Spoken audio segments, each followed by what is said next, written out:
Hitting go live.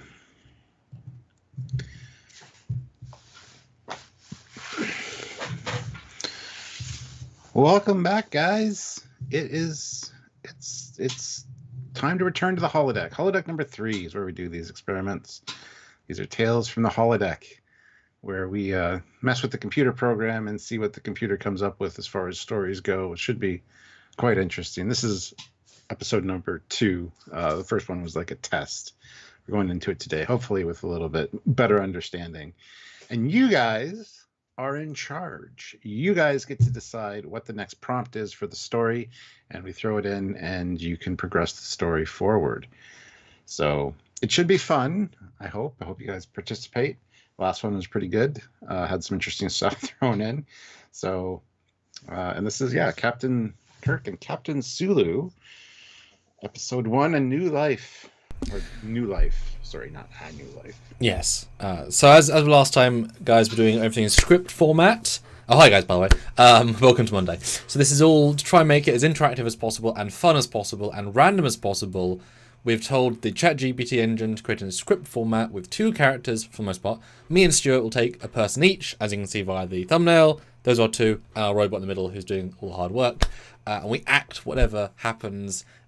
We framed it in a Captain Sulu spin-off show after Star Trek 6, with Captain Kirk being there to help the pilot episode. So a little bit of structure, but obviously you can break the structure so easily, or evolve it, or add alternate universes, whatever. It is very flexible and is entirely up to you guys, which we love, because it really is literally the ambition of how and where you want to take it. And have no fear, Fleetpaw's here with $2. Thank you, Fleetpaw. Good to see you. And then everyone dies. Shit! Whole thing! All ruined! Yeah. Please don't do that. But you can choose alternate universes. Me and Marie, who's drunk out on Saturday, go watch that. It was a lot of fun. You can just progressively get more and more. It was interesting to test, because you guys threw in some Doctor Who, some Battlestar Galactica. At one point, you had the Pegasus come in and do a thing, and then it got confused, and then you threw... And guess what? Palpatine came back. No shit.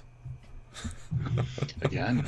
Well, same tremendous super chatter, same tremendous logic, and the computer did not know how to take that. But I stuck to it. I put exactly what they wrote as the prompt, because obviously they wanted to see what on earth it would dissect from the nonsensical around that only makes sense in the previous live.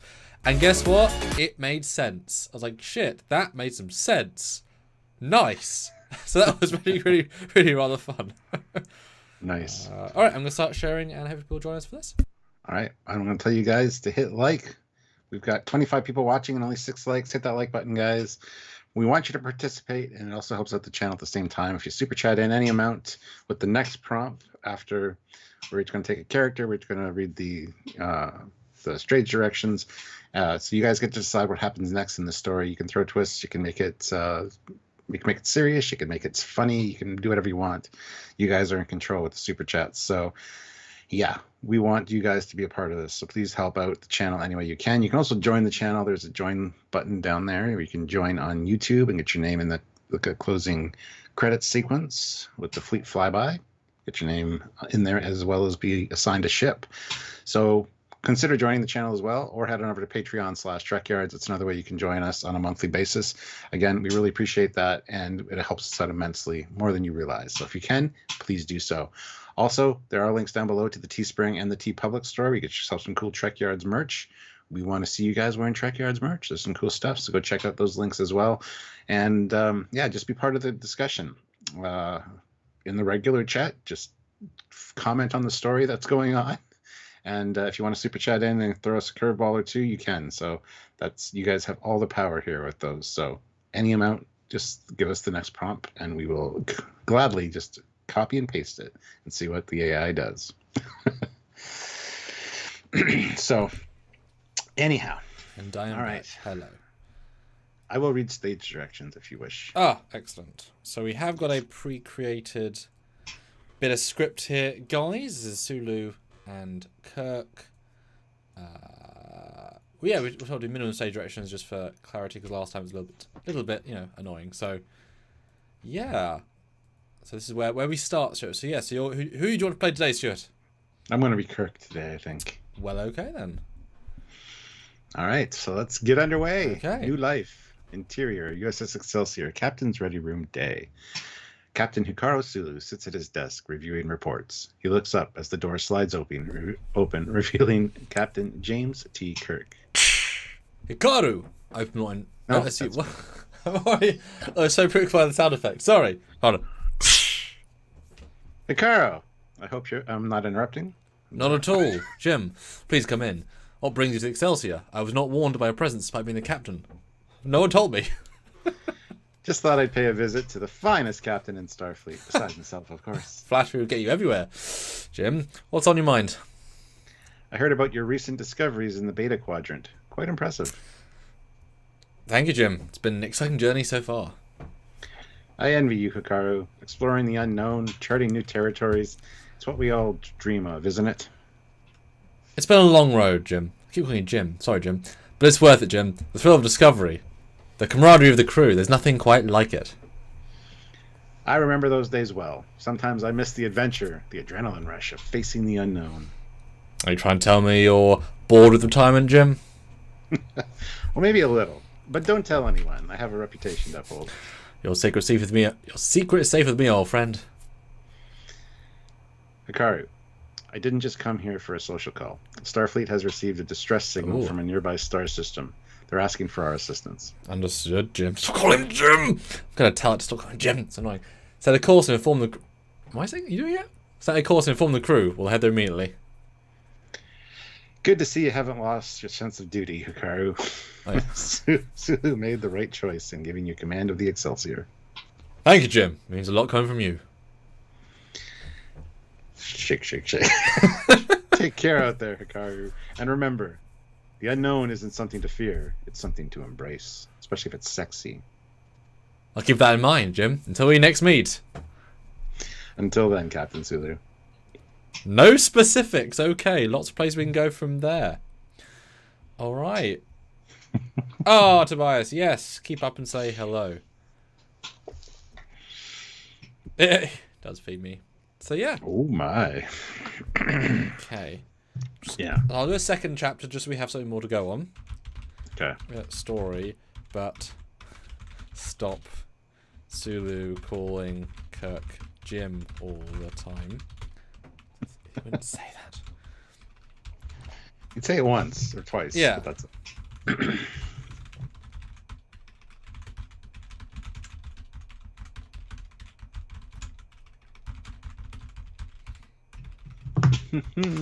Okay. It is thinking. Well, Olivia has the next prompt, I guess. Excellent. $5. All systems start to power down. The station seems to glow green. It's an infection. Fleet paw. The helmsman said while looking at his station. Okay, perfect. I'll do this next one first. Let you guys, because I can ready these ones while you guys are super down the next stuff. So if I do it on the other side of the screen. Mm-hmm. So yes, so that's the next one. But yes, think of your next one. Because I think there's any specifics there, so I wanna see what the hell's happening. So I told to include Kirk in the actual bridge-ness of it, which I thought might have been important. Okay, continued. Interior, USS Excelsior, bridge, day.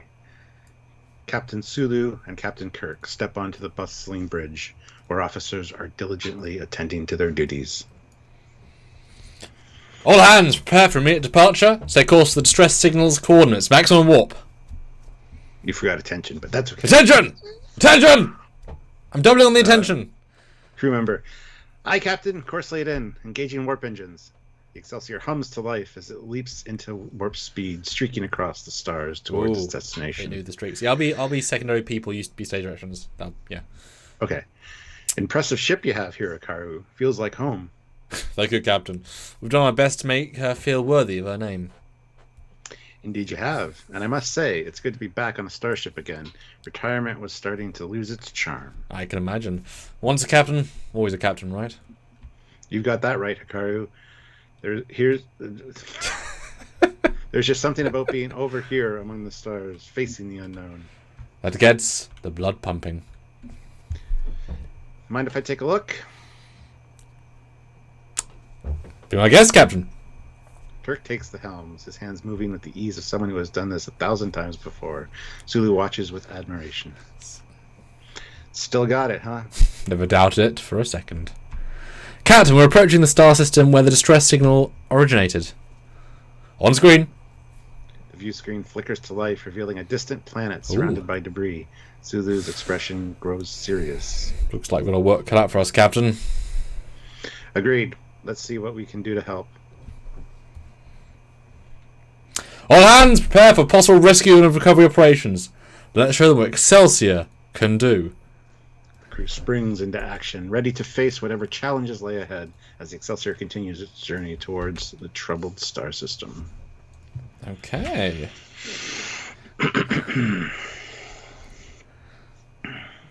Okay, so if you want to read out... Her prompt again? Yes. All systems start to power down. The stations seems to glow a green. It's an infection. Fleetpav, the helmsman, said while looking at his station. Okay. Punctuation's important. Jesus. All right. Would you like to play Fleetpaw? I mean, sure.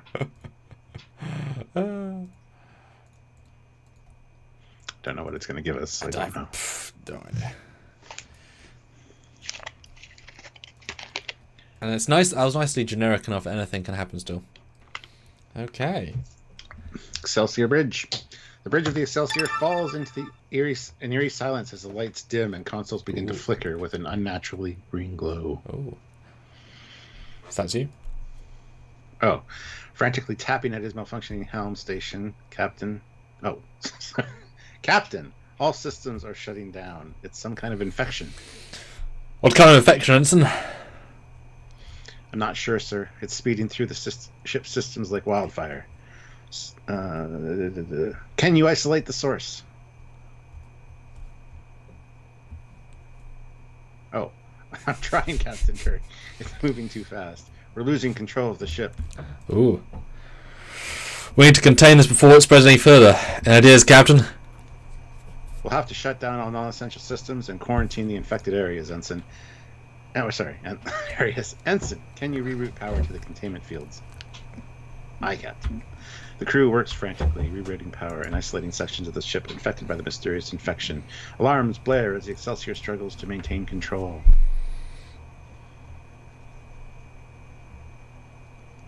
We need to contain this before it spreads any further. Oh, yes, yeah. Hopefully this will buy us some time. We need to find out what caused this and how to stop it before it's too late. Any leads, Hikaru? Nothing yet, Jim. But we'll start by analysing the data from the infection when the infection first appeared. It's a Fleetpaw. Gather a team and start scanning for any anomalies. I'll get right on it. As Fleetpaw rushes off to carry out his orders, Sulu and Kirk exchange a worried glance, knowing that the fate of the Excelsior and its crew hangs in the balance. Oh. Okay. We've got some drama, guys. We've got some drama. I think she meant that the infection was Fleetpaw, but the AI doesn't understand without punctuation. I'm just saying. Yes. We just copy and paste the super chat, so.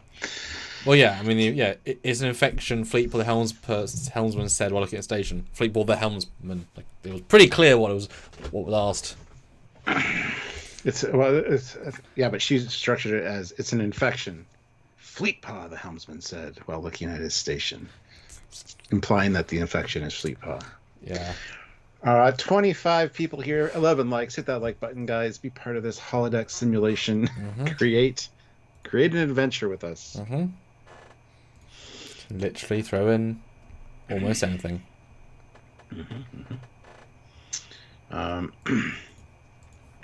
Depends on who you ask. If you ask Fleetpaw, it's his name. If you ask his alter ego Tyler, it's a nickname. There you go.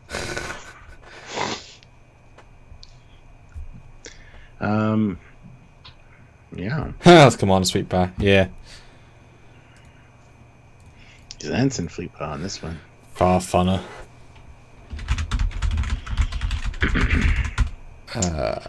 Wait. Like button. Likes make us go. Plus, we need another, like the next prompt, so we can kind of keep going with this.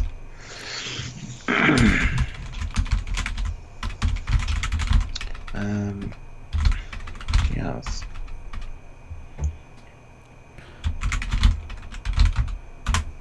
How is that gonna work? Can you just continue story? I can, but I'm trying to make it do stage directions differently. Yeah, they gotta not Yeah. tell us that. Oh, they are kind of, but.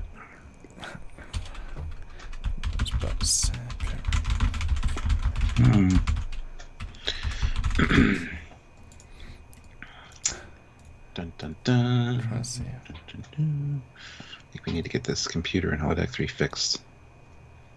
Doesn't work so good. Yeah, it still wants. I don't know why it wants to include them in the text.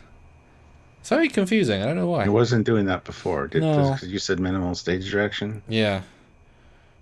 Okay, remove all. Doing it. Well, I guess it's a script form, but. Okay, right. It's got rid of them. Okay. This is a simple continuation, which no one has jumped in with a thing. Because you guys can throw in craziness.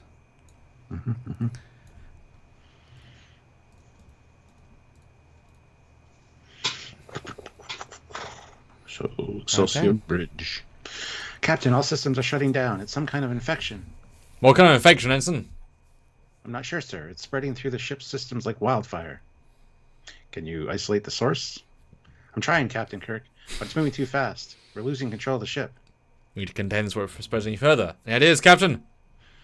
We'll have to shut down all non-essential systems and quarantine the infected areas. Ensign, can you reroute power to the containment fields? Aye, Captain. Crew works frantically rerouting power and isolating sections of the ship affected by the mysterious infection. Alarms blare as Excelsior struggles to maintain control. Yes. Hopefully they'll buy us some time.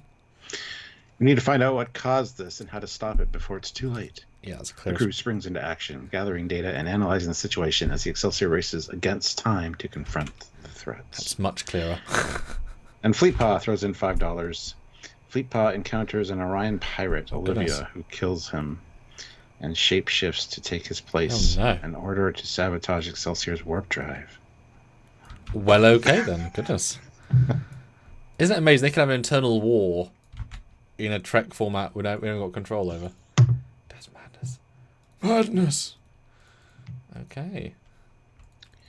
Doodly doodly.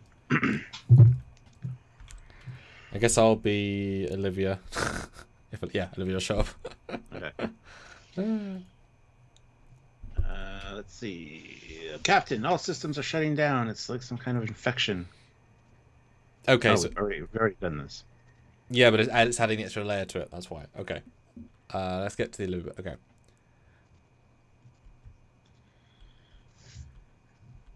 Okay, there you go. So, Kirk. Let's see. It's already done that. The top bit. It's fine. We'll have to shut down all non-essential systems to quarantine the affected areas. Ensign, can you reroute power to the containment fields? Aye, Captain. As Fleetpaw rushes to carry out his orders, he encounters Olivia, an Orion pirate lurking in the shadows. Without warning, Olivia attacks Fleetpaw, swiftly overpowering him. Your captain won't save you now, little ensign. With a quick, lethal motion, Olivia dispatches Fleetpaw, then assumes his form, blending seamlessly into the chaos on the bridge. Captain! Captain, the containment field is in place. Yeah, so that was me, but then it became you. Yeah. That's confusing. Good work, Ensign. Now let's focus on restoring the control of the ship. Unbeknownst to Sulu and Kirk, Olivia, disguised as Fleetpaw, begins to carry out her sabotage, targeting the Excelsior's warp drive with deadly precision. We need to find out what caused this and how to stop it before it's too late. Oh no. The crew springs into action. Little do they realize that their greatest threat may be lurking right under their noses. And Ray Rex throws in £5. The great koala, Badgie, and Q play poker on the Black Mountain, while observing, and Kirk and Sulu clueless as shapeshifter Olivia works her dastardly plans. Well, okay then. Okay. trying to predict our fine audience is impossible. It is not possible. Oh.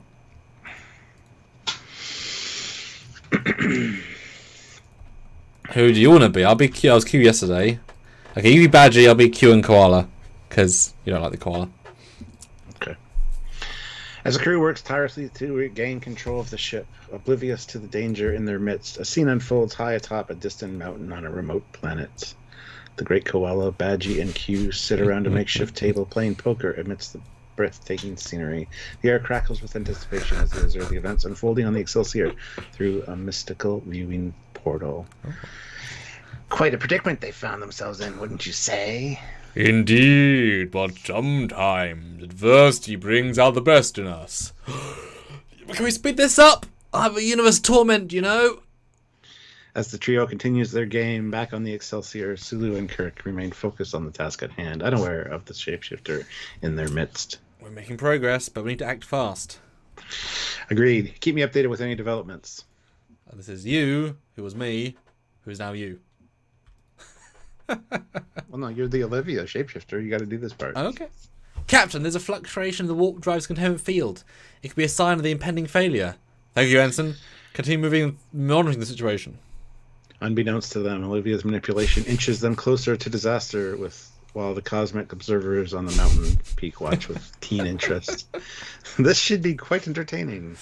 Indeed, but let's not forget the stakes at hand. Ugh, lighten up, you two, to a little chaos.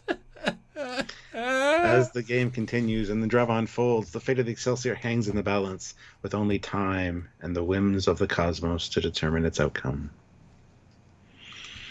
Olivia, $5. Suddenly there is an audio message. I am Olivia. By now, my changeling army has taken over the vital parts of the ship. The ship is mine. Dun, dun, dun. Okay. Oh, it's hard to think about this one. A little bit of a... Okay, that's a little bit of a short one. Wacky, waving, inflatable arm flailing tube man. Yes, feed me, Seymour. Jesus Christ, my brain is not working. It's not work today. It's because you're Kirk. You bought a boat or something. That's Scotty that bought the boat, but that's okay. I know, that was the joke. Okay, I got you. It's funny to annoy Trek fans with obviously wrong references. Okay, so this is a double up because it didn't give me enough last time. So, all right. What was that? It sounds like a message from Olivia. You're too late, Captain. My changeling army has taken over the vital parts of the ship. Excelsior belongs to me now. Kirk. We should read those lines together because it's both of us. Oh, goodness. Shapeshifter Olivia and Fleetbot. That would be quite... Yeah. No, just go ahead, Sue. With the great, delay on the sky, yeah. We'd act fast. Kirk, we've taken back control of the ship. Agreed. Let's rally the crew and stop Olivia before it's too late. With determination, Sulu and Kirk spring into action, rallying the crew to confront the threat posed by Olivia and her changeling army. As chaos ensues throughout the ship, the fate of the Excelsior hangs in the balance. As Sulu and Kirk mobilize the crew, chaos reigns throughout the ship. Crew members scramble to defend their vessel against Olivia's changeling army, while others work tirelessly to regain control of vital systems. It's escalated, isn't it? Yeah. Security teams, report to engineering and the warp core. We need to retake those areas immediately. Medical teams, stand by for casualties. We're going to need all the help we can get. Meanwhile, Olivia, still disguised as Ensign Fleetpaw, lurks in the shadows, orchestrating her plan with ruthless efficiency. Fellow changelings, maintain control of the warp drive and engineering. We can't afford to let them regain control. Back on the mountain peak, the great koala, Badgie, and Q watch with keen interest as the drama unfolds. This is quite the predicament they've gotten themselves into. Indeed. But knowing Kirk and Sulu, they won't go down without a fight. Oh, please. They're just mortals. What can they possibly do against Olivia and her changelings? As the cosmic observers debate the outcome, Sulu and Kirk lead the charge to reclaim their ship, their determination unwavering in the face of overwhelming odds. Okay. Interesting. That's what. Yeah. So we've now got a slew of a cast of characters. quite a few people have now joined the cast to this story. Yes. 27 people here, though, watching, and only 16 likes. Guys, get those likes up. Hit the like button if you're just joining us or having a good time at all. Even if you're not having a good time, hit the like button. I appreciate it. It is that easy. Yes, it is. Helps out immensely. Let us know.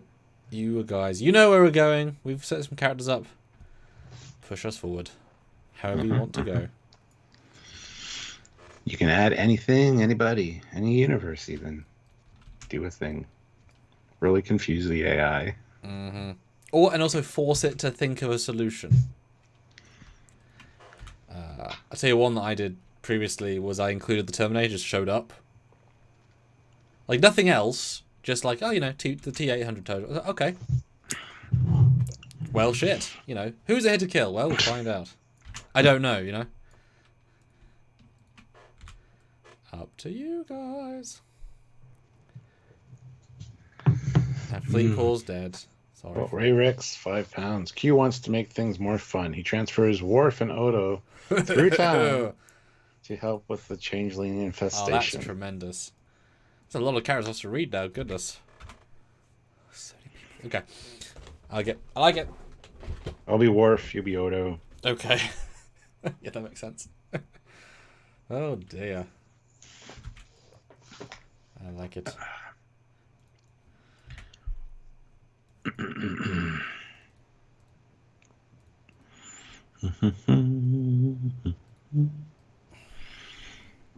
Okay.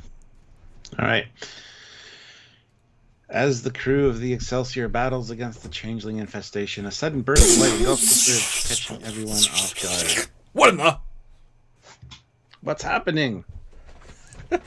Suddenly, the light dissipates, revealing 2 unexpected arrivals. Worf, the Klingon warrior, and Odo, the shape-shifting constable from Deep Space Nine. Captain Sulu, Captain Kirk, we are here to assist in combating the changeling threat.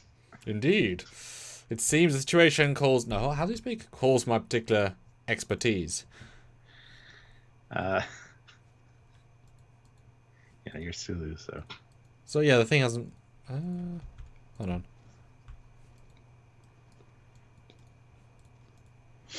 Oh, and I've got... What? Sorry, everything's kind of moving or not moving. 1 second, guys. Let me refresh everything.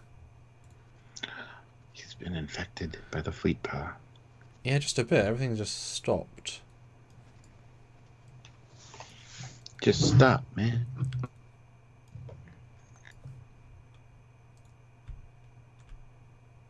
Because it's moving on.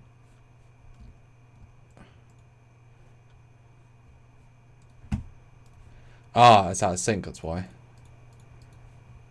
Did I do that?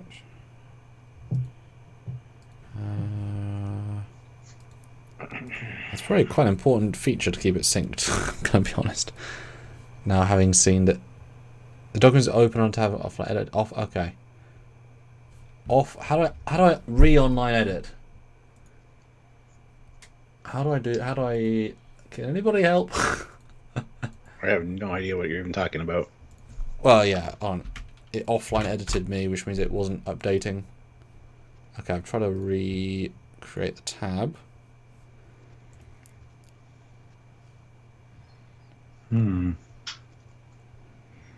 That's why I'm giving me the tab. I'm not even doing anything with the computer. I'm even rendering. Well, guys, hit the like button while you wait. 33 of you here, 20 likes. This is turning out to be quite an interesting story. So. Maybe slides have stopped working. Could you move yours and make a second tab and see if it's even like working on your machine? I have no idea how to even make tabs. Oh, just copy paste the link to a new thing. It's not even loading it for me. I think slides might just be down. Syncing on flying changes. Okay. Okay, can you move the text? Like at all? Oh. Yep, move it. Just move it so it's filling the frame neatly. Hold on. Well, it's split into like two. Okay, that's an interesting issue. What's happening? Okay, so I'm seeing yours. That's good. Okay, that implies it might be back. Huh. Okay. Well, let me reset that while... Can you see what I'm doing? Can you see that I'm doing stuff? Yeah. Okay. Weird, guys. Weird. Sorry about that. Only as good as the tech.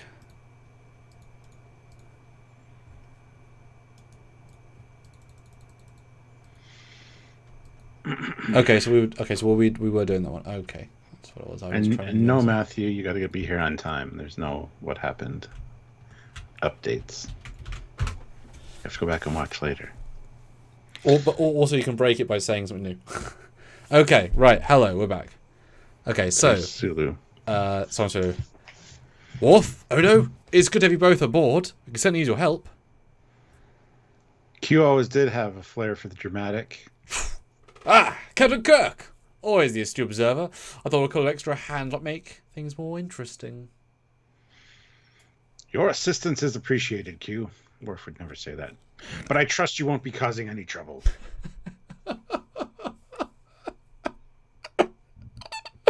Where's the fun in that?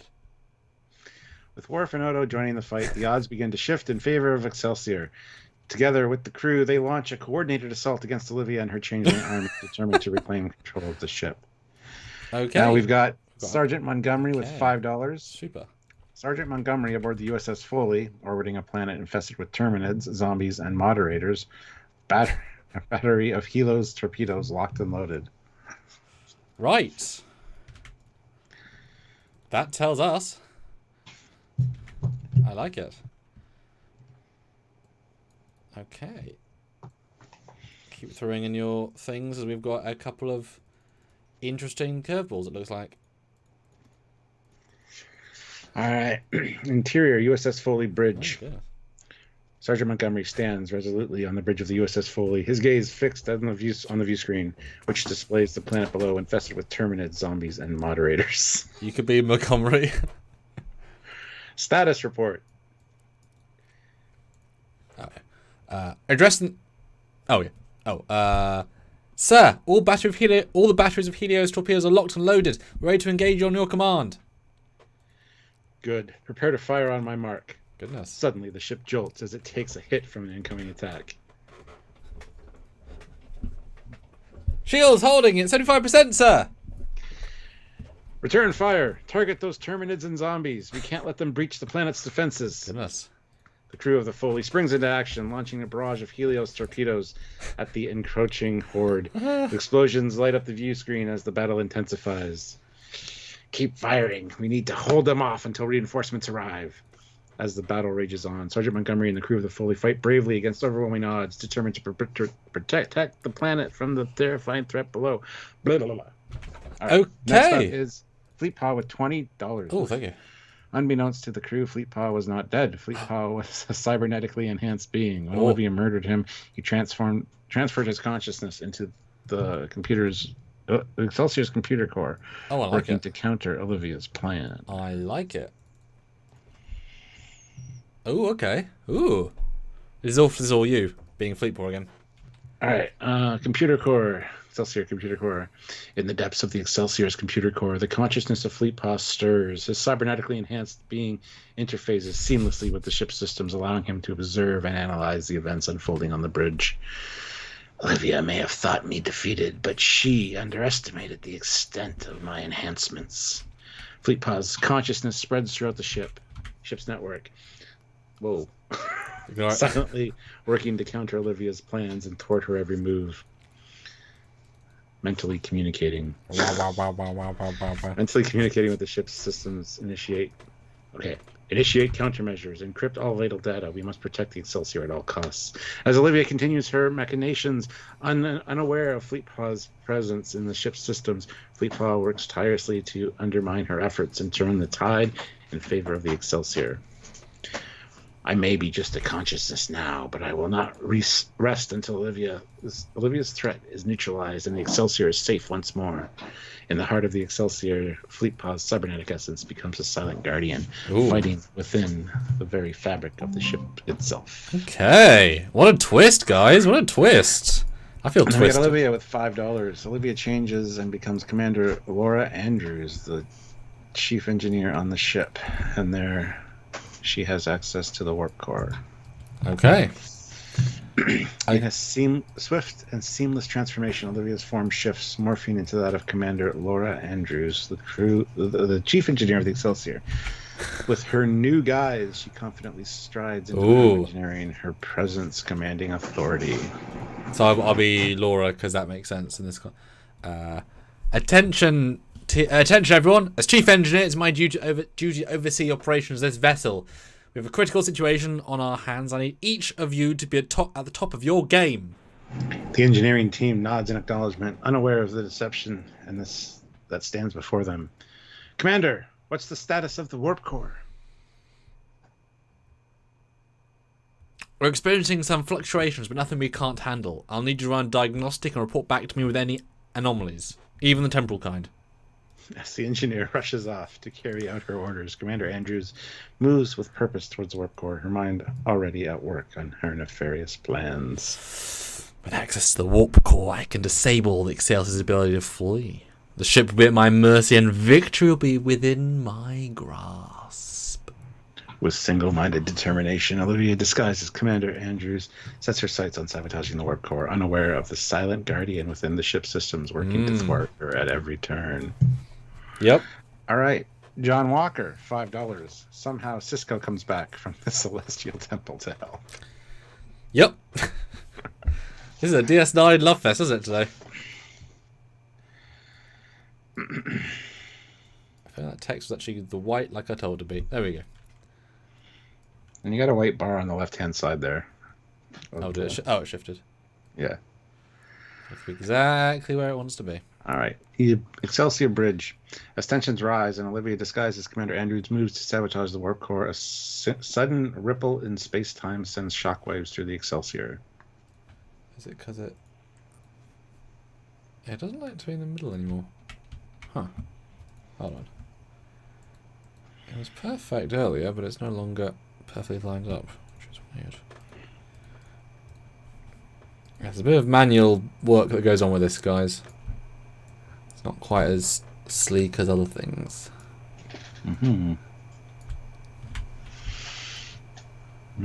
Yeah, they're all shifted. Okay. Oh, the dimension shifted. Very strange.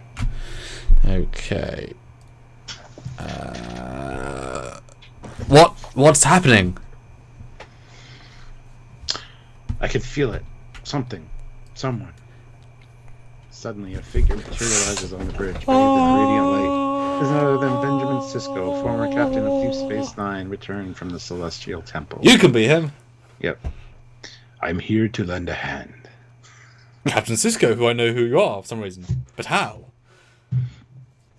Ben, it's good to see you. Jesus Christ. I couldn't let you two have all the fun without me. Sure.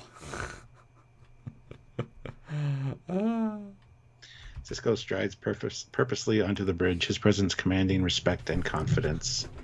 Listen up, everyone. We're facing a formidable adversary, but together we can overcome any obstacle. Sulu, Kirk, I'm here to help in any way I can. We could certainly use your expertise, Captain, or God, depending which you want right now to be called. It's good to have you back, Ben, even though I never knew you.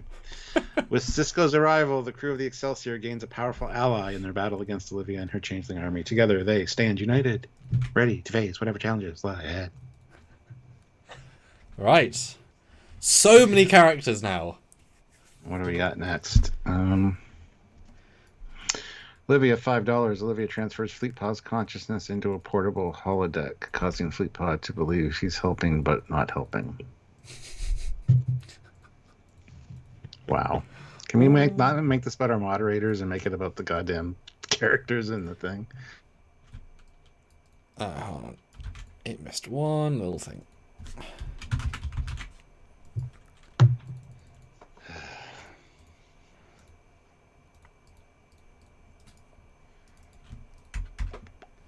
All right.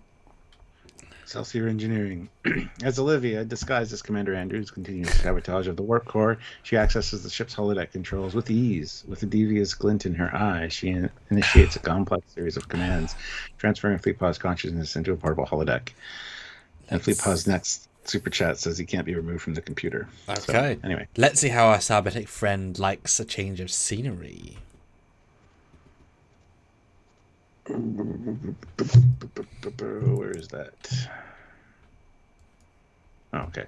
In a flash of light, Fleetpaw's consciousness is transferred into the simulated environment of the holodeck. His surroundings shift from the confines of the Excelsior to a virtual reality of Olivia's design. What? Where am I? Welcome to your new domain, Fleetpaw. You may think you are helping, but in reality you're only serving my interests. What do you mean? You're under my control now. Your actions here will have no effect on the real world. Meanwhile, I'll continue to carry on my plans unhindered. Telling him that he's in a holographic simulation where he's not doing any good doesn't really help now, does it? Anyway, regardless. With a cruel laugh, Olivia leaves Fleetpaw trapped within the confines of the portable holodeck, his consciousness manipulated into believing he's aiding the Excelsior while unknowingly playing into Olivia's hands. And then Fleetpaw, $2, Fleetpaw can't be removed from the computer because Q snapped and made it that way. I'll restructure that a little bit into a more useful direction. Yeah. This is like a barroom brawl, isn't it, between people in our community? Oh. As the crew of the Excelsior battles against Olivia's schemes, a revelation shakes the very foundation of the ship. Fleetpaw's consciousness, once thought to be transferable, is now discovered to be inaccessibly bound to the Excelsior's computer systems. What do you mean he can't be removed? How do they even know? Anyway, did you know about this? No, I had no idea. It must have been Q's doing. Captain Kirk, always quick to point the finger. What did you do, Q? Just a little adjustment to make things more interesting against Olivia, who's super chatting this bullshit. Fleetpaw's consciousness is now integrated. I can't speak as Q. Integral part of it. Is an integral part of the Excelsior. He's here to stay. And how do we undo this? That's for you mortals to figure out. I'm just here to enjoy the show. As the gravity of Q's revelation sinks in, the crew of the Excelsior realizes that they must now find a way to work alongside Fleetpaw, whose consciousness is forever intertwined with the ship's systems. Unless someone says it's not. He's become Zora of the Excelsior. Ray Ricks, £5. In the portable holodeck, Fleetpaw finds himself another life form. Goodness. It resolves Goodness. as a man with H on his head, who introduces himself as Arnold J. Rimmer. I think I'm probably going to have to be remembering this. Yeah. That's good. I like that. As Fleetpaw navigates the simulated environment within the portable holodeck, he encounters another presence, a humanoid figure with a distinct H emblazoned on his forehead. Who or what are you? The figure straightens up, adjusting his uniform with an air of self-importance. Oh, allow me to introduce myself. I'm Arnold J. Rimmer, holographic officer extraordinaire, at your service. A hologram? What are you doing here? I can ask you the same question, old chap. But alas, it seems we're both trapped in this rather dismal excuse of a holodeck. So you're not part of Olivia's deception? Deception? Perish the thought. I'm a hologram of the highest order, programmed for excellence and duty. Fleetpaw regards Rimmer with a mixture of skepticism and amusement, realizing that despite his quirks, the hologram may prove to be an unexpected ally in his surreal predicament. Well then, Arnold J. Rimmer, it seems we're in this together. Shall we see what we can do to escape this virtual prison? Absolutely, my dear friend. With your cybernetic prowess and my unparalleled brilliance, there's no challenge we can't overcome. As Fleetpaw and Rimmer join forces within the confines of the portable holodeck, an unlikely partnership forms, setting the stage for a series of unforeseen adventures in the virtual realm. And we got Olivia with $10. Commander Seymour comes into main engineering and confronts Olivia, but it turns out that Seymour is a changeling in disguise. Oh goodness, another character! Here to help Olivia. There's so many characters. Okay, you could be Seymour. Yeah. I mean, this is what's great about this, guys. Is that it remembers almost everything here. So at some point, it might just throw in Cisco or Odo or Worf. So it's now its own, like, to make this, to type all this bullshit, this content in, would take a long time, but we're here, and it's, you know what I mean, like this is all, yeah. Main engineering on the Excelsior. Commander Laura Andrews, still under the guise of Olivia, continues her clandestine efforts to sabotage the warp core when another figure enters the room. It's Commander Seymour, the second in command of the Excelsior. Commander, what brings you here? Seymour approaches with an air of authority, his features masked by a facade of determination. I've come to put an end to your meddling, Commander Andrews. As Seymour's words hang in the air, his form shimmers and shifts, revealing the telltale signs of a changeling in disguise. Ah, another allied our cause. With a nod of acknowledgement, Olivia and the disguised Seymour exchange a knowing look, their partnership solidified in their shared mission to bring the Excelsior to its knees.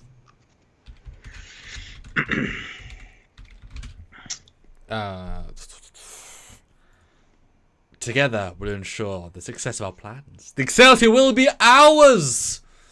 Indeed, with the combined might of our forces, victory is inevitable. As Commander Seymour, another changeling in disguise, joins forces with Olivia, their duplicitous alliance poses an even greater threat to the crew of the Excelsior. Awesome. All right. Sergeant Montgomery, $2. Fleetpaw and Olivia are marooned on a planet. Okay. I've had a little more context, so that is a very complicated thing to twist, so I've given it a slight...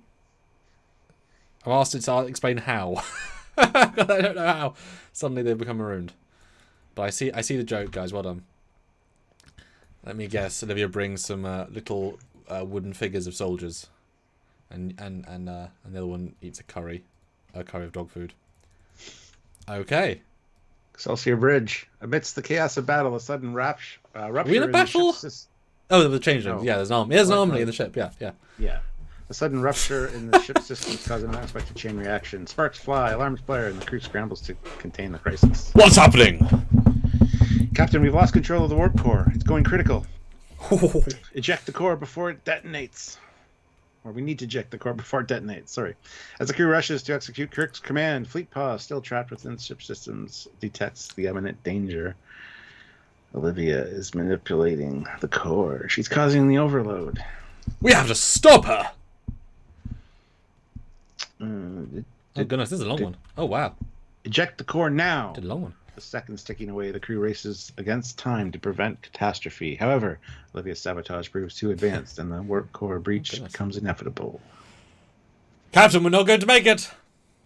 In a desperate move to save the ship, Kirk makes the split-second decision to initiate an emergency evacuation protocol, beaming Fleetpaw and Olivia off the Excelsior just as the warp core detonates, engulfing the ship in a blinding explosion. I didn't think I was going to kill the ship. What? What? Planet surface later. I didn't think we were going to kill everybody. Fleetpaw and Olivia materialize on the surface of a desolate planet, the remnants of the Excelsior scattered across the landscape. Oof. They find themselves alone, stranded amidst the wreckage of their former vessel, their fates intertwined in an unexpected twist of fate. What have we done? Looks like we're in this together now, Fleetpaw.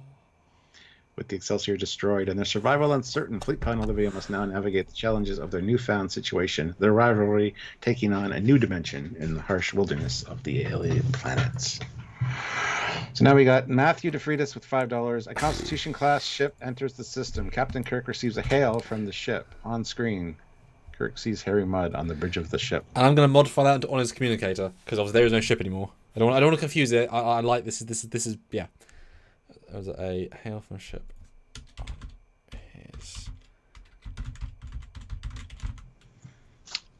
You guys are liking this? Hit that like button, guys. 27 of you here, 23 likes. Also, if you want to add to the story, feel free to super chat. Every super chat, any amount, we add in. So, and we are going big. This is guys. This is big. We just killed Excelsior. Yes. Okay. I feel tension now. So do you feel tension? Although in fairness, the great quality is there. And Q just snap pattern resistance. There's actually already an inbuilt reset. In fairness, but still, let's see where this takes us.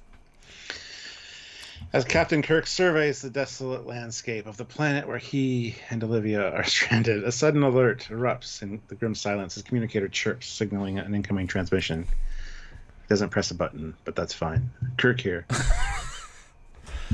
Well, if it isn't the mysterious Captain Kirk. Fancy meeting you here.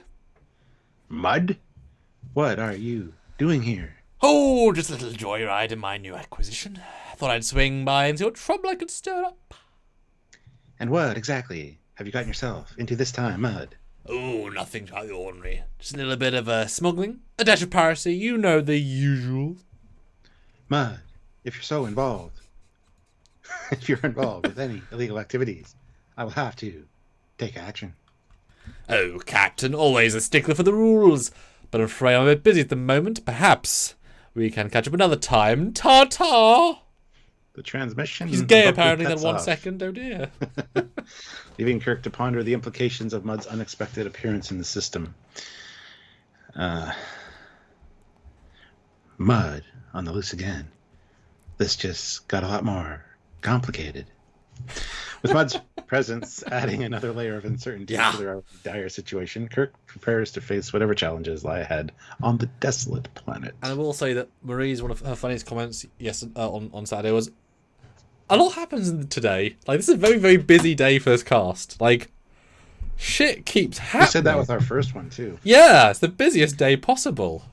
So John Walker throws in $20. Oh, thank you, John. It says a small green spark flares up within the depths of the Jeffries tube, slowly spreading into the darkness, overtaking circuits with an assimilating glow, creeping closer to the holodeck circuits. And that was a Borg that gets introduced. And that'll be Mud's ship. But I want to read the non-tube chat well, we're busy doing the show. Let's see what people have said about this.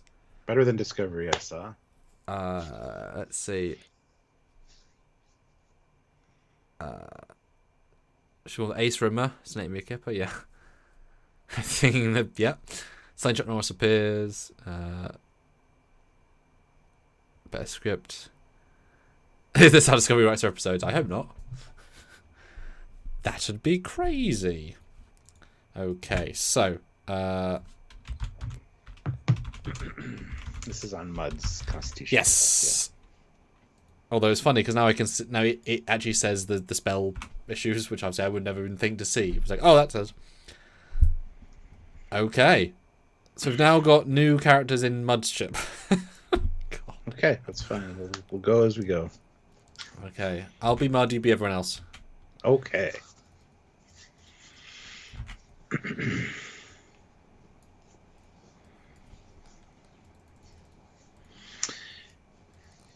Mud ship, Jeffries tube.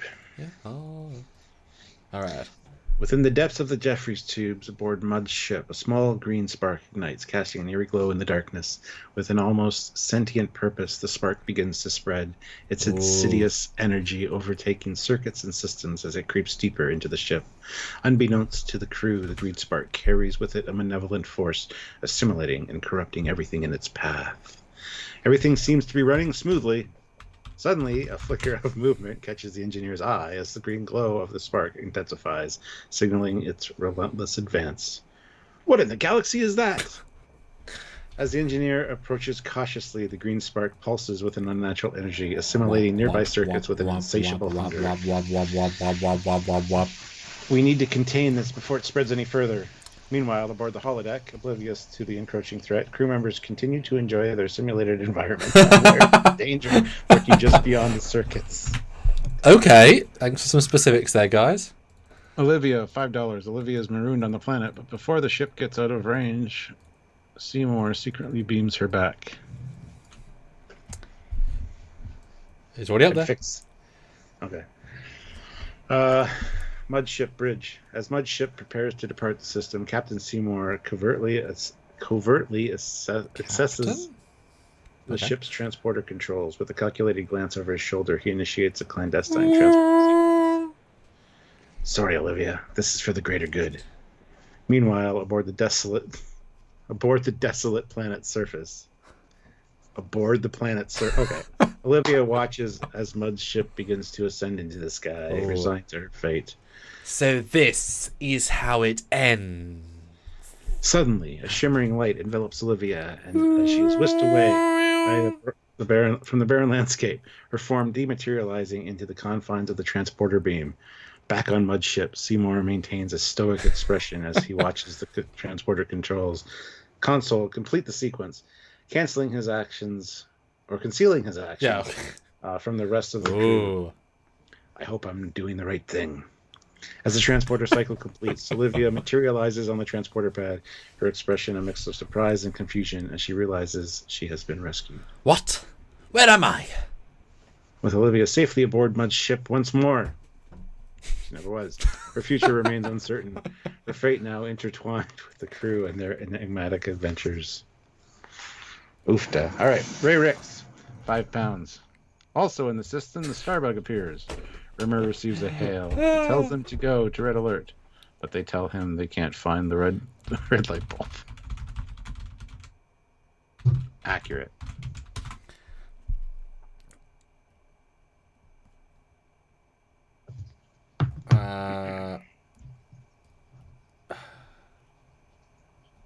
I think we've confused it.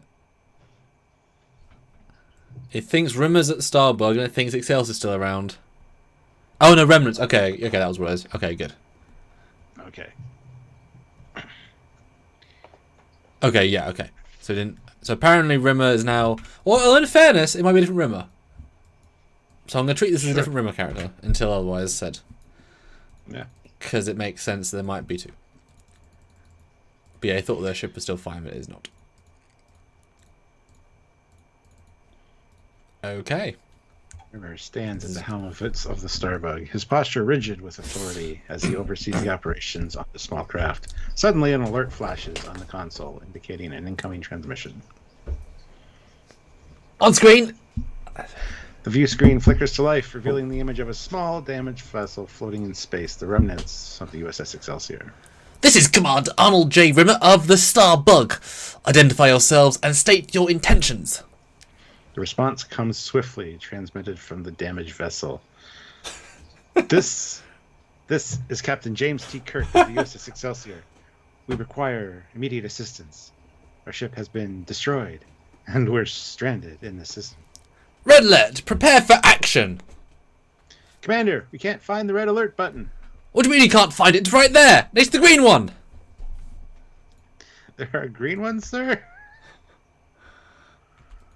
For crying out loud!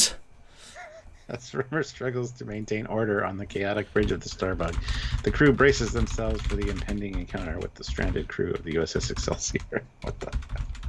Okay. I just want to change that. I want to rewrite that for a second, just to give it some more clarity.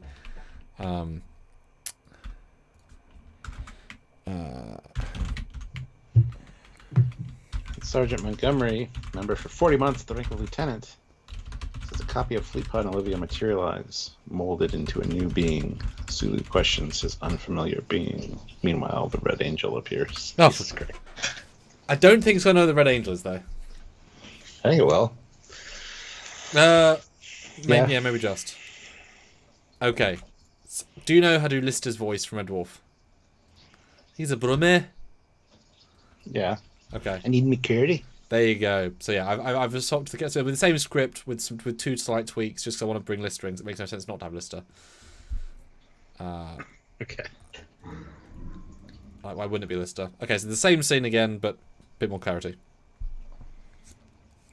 Just do the. I won't do the. It might be a little bit different. I did change a slight context with Excelsior, so I'll bring you in on screen. View screen flickers to life, revealing the image of a small damaged vessel floating in space. The remnants of the USS Excelsior. It's Commander Arnold J. Rimmer of the Starbug. Identify yourselves and state your intentions. Response comes swiftly, transmitted from the damaged vessel. This is Captain James T. Kirk of the USS Excelsior. We require immediate assistance. Our ship has been destroyed. Red and we are alert! stranded in the system. Red alert! Prepare for action! Commander, we can't find the red alert button. What do you mean you can't find it? It's right there. It's the green one. There are green ones, sir? Oh, for crying out loud! Okay, didn't change it at all. Fair enough. That's all bad. I thought it was the same. Yeah, well, okay. But now we know List is in the scene. God, if we did a summary of how many characters in the story,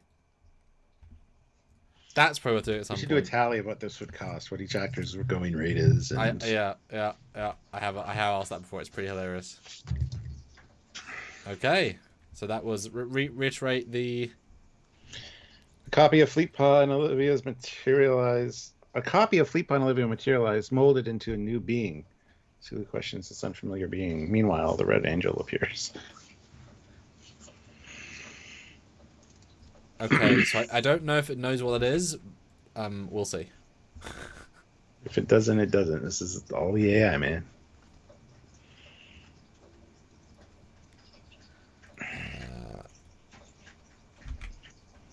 Oh. Okay, thanks. That's all. Oop.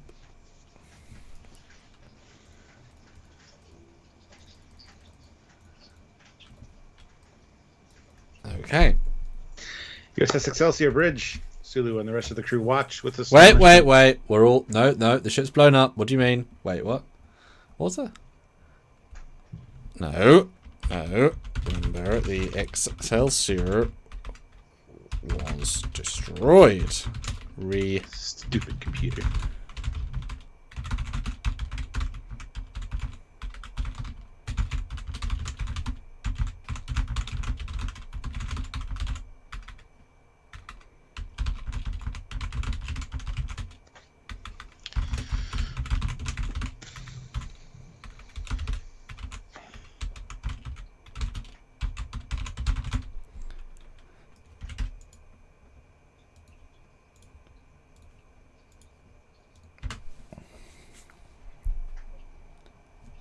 Okay, there we go. All right. Sulu and the No. I gotta watch. No. I've made it, but I gotta put it in. Hold on. I'm saying it worked. He understood this time. Yes. You don't kill the ship, computer. Don't bring it back without a reason. So the planet's surface. There we go. Sulu and the remaining survivors of the USS Excelsior stand on the desolate surface of the planet, their faces etched with determination and uncertainty. Amidst the wreckage of their once proud starship, they confront the mysterious merged being that has materialized before them, formed from the remnants of Fleetpaw and Olivia. Was that a prompt? What was the prompt again? A copy. Okay, well, here we go. Wait, what manner of being are you? The merged being stands before them, its form flickering with a strange energy as it regards Sulu and the others. A mixture of familiarity and strangeness. I'll do the merged being. And I'll be Angel, yep. We are the culmination of two souls, united in a crucible of chaos and destruction. Are you friend or foe? Before the merged being can respond, a brilliant light streaks across the sky ahead of it, heralding the arrival of the Red Angel. Do you want me to be the Red Angel? Nope. Do you want to be the Red Angel? Projecting a sense of urgency. Okay. Time is of the essence. The fate of the galaxy hangs in the balance. The survivors watch in awe as the Red Angel's presence fills the sky, its message cryptic yet undeniable. What do you want from us? Your unity is the key. Embrace your differences and stand as one. With those words, the Red Angel vanishes, leaving the survivors to ponder its enigmatic message. What does it mean? The merged being gazes back at Sulu and the survivors with a sense of determination, its form a testament to the potential for unity amongst chaos. It means that together we can rise above our differences and overcome any obstacle. Let us stand united against the challenges that lie ahead. As Sulu and the survivors contemplate the Red Angel's message and the significance of that merge being before them, they prepare to forge a new path forward, guided by the bonds of unity and resilience. With a destroyed ship, a destroyed crew, several changelings, a war. John Walker throws in $5. On the bridge of a distant ship in the heart of fluidic space, an alarm blares signaling only one thing: the Borg. Goodness. Oofta. Okay. Do it, guys. We'll give you a second to have a little think and add.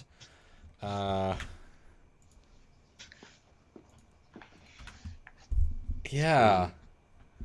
So how do you think it's going, Stuart? As well as can be expected. There is madness. Although no cross universe yet. Everyone is sticking to Trek. Oh, I do think we've got like. Well, no, we got Red Dwarf. Oh yes, you're right. Sorry, they just barely made apart. Very true. So where do you want to go next, guys? Apparently we're going to fluidic space now. Suddenly. Where else, Stuart? Where else?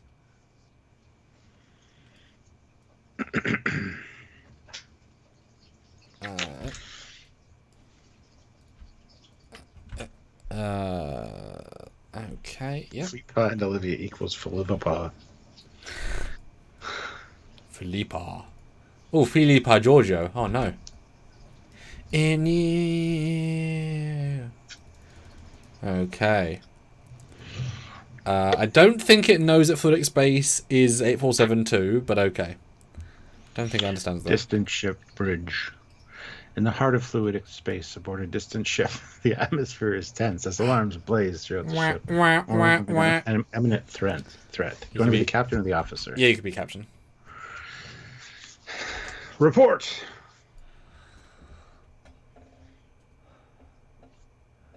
Captain, we're detecting a Borg vessel on an intercept course. They're adapting their shields and weapons. Battle stations. Prepare all defensive systems. We will not be assimilated without a fight. As the crew springs into action, the tension on the bridge mounts, each member steeling themselves for the inevitable confrontation with the relentless Borg. I'll be the communications officer, I guess. Captain, we're receiving a distress call from a nearby vessel. It's the USS Excelsior. Patch it through. Another destroyed, but the view screen flickers to life, revealing it knows the wreckage. Okay. Wreckage of the USS Excelsior. Floating in space, its crew fighting valiantly against a relentless onslaught of Borg drones. Oh shit! Okay, so we got back to the Excelsior. Okay, I have some questions to this machine. I'm gonna ask it some questions after this because that took a leap. Where is it? This is Captain Sulu of the Excelsior.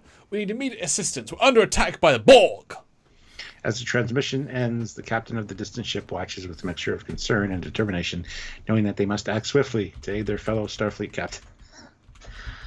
We got a Starfleet ship in fluidic space. Yes. Helm, set course for the USS Excelsior. Maximum warp. We're going in. With resolve in their hearts, the crew of the distant ship prepares to face the Borg head-on. Their mission clear: to defend their comrades and repel the relentless advance of the cybernetic threat. Wow. Where'd Mud go with Olivia? Like, what's happening?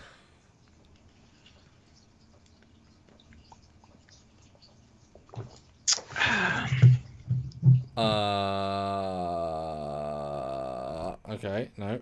Explain.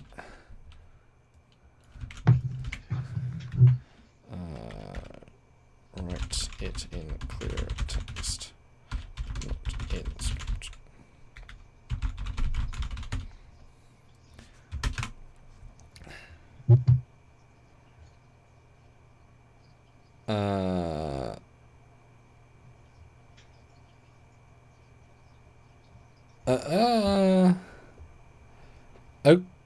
Okay, so okay. Was Sulu on the no, I guess Kirk was on the planet and then they made him back and then they put him back on the ship. We don't know what happened to Sulu. Okay, so Sulu was never, although he was in, okay. Okay, we'll ask it to clarify how Sulu got on the Excelsior. So let's see what it says, because I want to know what happened. Certainly. Here's how Sulu got back on the Excelsior. As the USS Excelsior faced overwhelming odds against the Borg onslaught, Captain Sulu realized that their only chance of survival lay in evacuating the ship. With main power failing and the work core at risk of destabilizing, Sulu ordered the crew to abandon ship and make for the escape pods. However, as the evacuation proceeded, a catastrophic explosion rocked the ship, sending Sulu flying across the bridge. When he regained consciousness, he found himself adrift in space amidst the wreckage of the Excelsior. Alone and facing almost certain doom, Sulu's hope began to wane. He's in space, apparently. Just as despair threatened to consume him, a brilliant light pierced the darkness, and Sulu watched in disbelief as a familiar vessel appeared before him. Before he could comprehend what was happening, a shimmering energy enveloped him. Within an instant, he found himself back aboard the bridge of the USS Excelsior.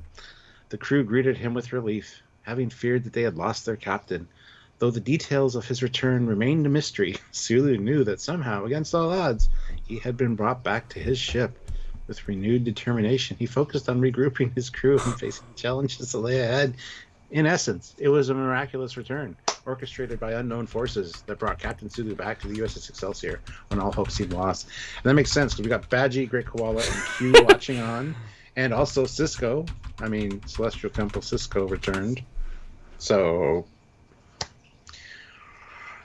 And Fleetpaw throws in $10.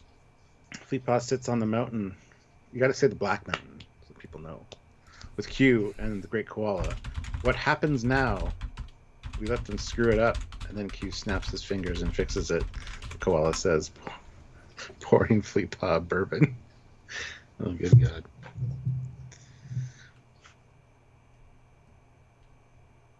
Okay, well, we're having the computers will clarify, what's happening. I mean, in fairness, it's easier if it's not, destroyed. But ask it, huh? Apologies for any confusion. No, the USS Excelsior is not destroyed in orbit, dumbass. Captain Sulu and his crew are still aboard the Excelsior, facing the Borg threat. The scene described earlier depicted Sulu's desperate struggle to evacuate the ship amidst the Borg attack, but ultimately he finds himself back aboard the Excelsior. After a miraculous return, the ship remains intact, albeit heavily damaged, as they confront the Borg in fluidic space. What the fuck? Oh, AI, how we love thee. Okay. Okay. That's a thing that happened. This is things. Things are happening, guys. Drama. Fleetpaw, I believe. Exterior, Black Mountain Day. Oh, you have to read super chat and the this is I already read the super chat. Oh, sorry. Okay. Sorry. Continue. That's okay. Fleetpaw sits on the mountain peak, flanked by Q and the Great Koala. They observe the unfolding events below. What happens now? We let them screw it up, then Q snaps his fingers and fixes it. Okay. You got us. You got us. The Great Koala pours Fleetpaw a glass of bourbon, a gesture of camaraderie amidst the chaos. Isn't watching him stumble and fumble through that charge is just delightful? Fleetpaw takes a sip of the bourbon, contemplating the unpredictable nature of the mortals below. Indeed, but somehow I wonder if they'll ever learn. What is Fleetpaw meant to be in the situation? Okay. He's one of them now. Apparently. An omnipotent being. Oh, they'll learn, my dear Fleetpaw. Eventually, but until then, let's enjoy the show. As they continue to observe the unfolding events below, Fleetpaw, Q, and the Great Koala share a moment of camaraderie amidst the chaos of the universe. They forgot about Badgie. But, due to Olivia, Fleetpaw will forever now be known as an omnipotent being as far as moderators go. She tried to screw him, but she in fact turned him into an omnipotent being. So thank you, Olivia, for that. Canon. And John Walker throws in $20. Thank you. Meanwhile, on Mud's ship, the Borg slowly take control of minor systems one by one, reaching one medical. They release a sampler of the Naked Time virus and Calloway pump it throughout the ship, infecting the crew. Okay, because that's actually a proper story. I've doubled up on that to see what happens. Okay. Because that could be quite interesting. So you get a double. I mean, I was trying to also lock that. Yeah, that's not too fair. Oop. Oh, is that it? Oh, okay. Actually, wasn't very long anyway. But that's okay. Hold on.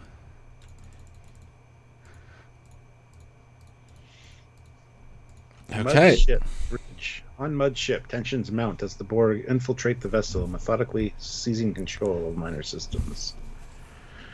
Captain, the Borg have breached our auxiliary systems. They're advancing rapidly. As the crew struggles to contain the Borg incursion, one lone Borg drone gains access to the ship's medical bay, where it releases a sample of the naked time virus. I'll be medical officer. Okay. Alarmed! Captain, we have the breach of the medical bay. The Borg have released a viral agent. Realizing the gravity of the situation, Captain Mudd and his crew frantically work to contain the spread of the virus. However, it's too late. The virus begins to spread rapidly throughout the ship, infecting crew members with its debilitating effects. Seal off the affected areas! We can't let the virus spread any further! Despite their efforts, the virus continues to proliferate, incapsulating or incapacitating crew members and plunging the ship into chaos. I'll be Calloway, I guess. You already were. Okay. Captain, the virus is spreading throughout the ship. We need to quarantine the affected areas immediately. As panic grips the crew, Captain Mudd realizes the gravity of the situation. They are not facing the relentless advance of the Borg, but also they're not only facing the relentless advance of the Borg, but also the insidious spread of the naked time virus, threatening to overwhelm them from within. As chaos reigns on Mudd's ship, Captain Mudd and his crew scramble to contain the dual threats of the Borg infiltration and the naked time virus. Dear. The drama. Seal off the affected areas. Initiate quarantine protocols and deploy medical teams to treat the infection. Despite their efforts, the situation continues to deteriorate as more crew members succumb to the effects of the virus. Captain, the virus is spreading faster than we anticipated. We're losing control of the situation.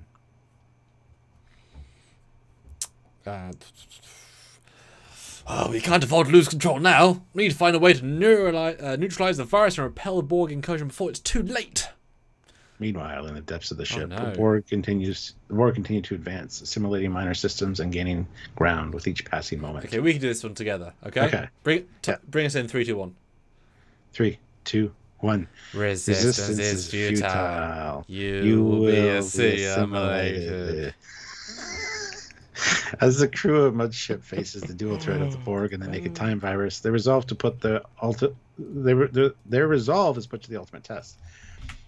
With time running out, they must find a way to overcome these obstacles and ensure the survival of their ship and crew. So next up we have Ray Ricks, 5 pounds, still very bored. Q challenges Sulu to a fencing match, appearing on the bridge, yelling, "On guard!"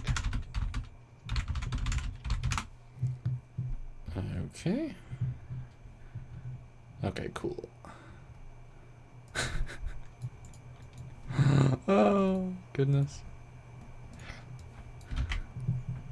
Oh, Kirk's not been for a while either. Where's Kirk, guys? Why is on? I mean, at first, this is Star Trek Captain Sulu. In fairness, but boy, they really threw the budget into the pilot, didn't they? USS Excelsior Bridge. Amidst the wreckage and sparking consoles of the heavily damaged bridge, Sulu finds himself approached by an unexpected visitor. With a flash of light and a theatrical flourish, Q materializes on the bridge, brandishing a fencing foil. On guard! Sulu is taken aback by Q's appearance and enthusiastic demeanor, eyes the fencing foil warily. Q? What in the galaxy are you doing here? Just thought you could do a bit of excitement amongst all this chaos. What better way to pass the time than a fencing match? Friendly fencing match. A friendly fencing match. Sulu, though initially hesitant, finds himself intrigued by Q's proposal. With a wry smile, he accepts the challenge. Very well, Q. Let's make this interesting. Winner, gets to make one request of the loser. That's a good twist. Oh, I like the sound of that. It's a deal. As the crew looks on in amazement, Sulu and Q assume their fencing stances, navigating the debris and damaged consoles with practiced precision. The bridge transforms into an impromptu dueling arena amidst the chaos. On guard, indeed. With a swift exchange of blows, Sulu and Q engage in a spirited fencing match, their movements fluid and precise despite the challenging conditions. Amidst the wreckage of their ship, for a brief moment, the bridge is filled with the sound of clashing swords and hearty laughter. Our All right, so we got Olivia then with $5. Olivia changes out of her solo form. She's not in a solo. Okay. And smiles. She's got the Excelsior, the ship she always wanted. But she's on Mud Ship. Yep. So we'll figure it out. I mean, it might confuse it.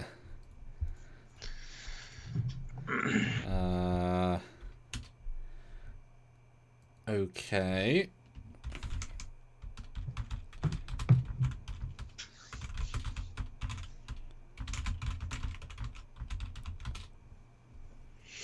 Wow.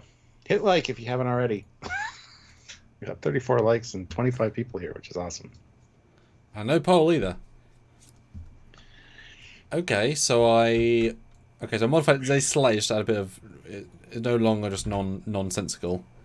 It did not pump out much. Oh. It's fine. It's fine.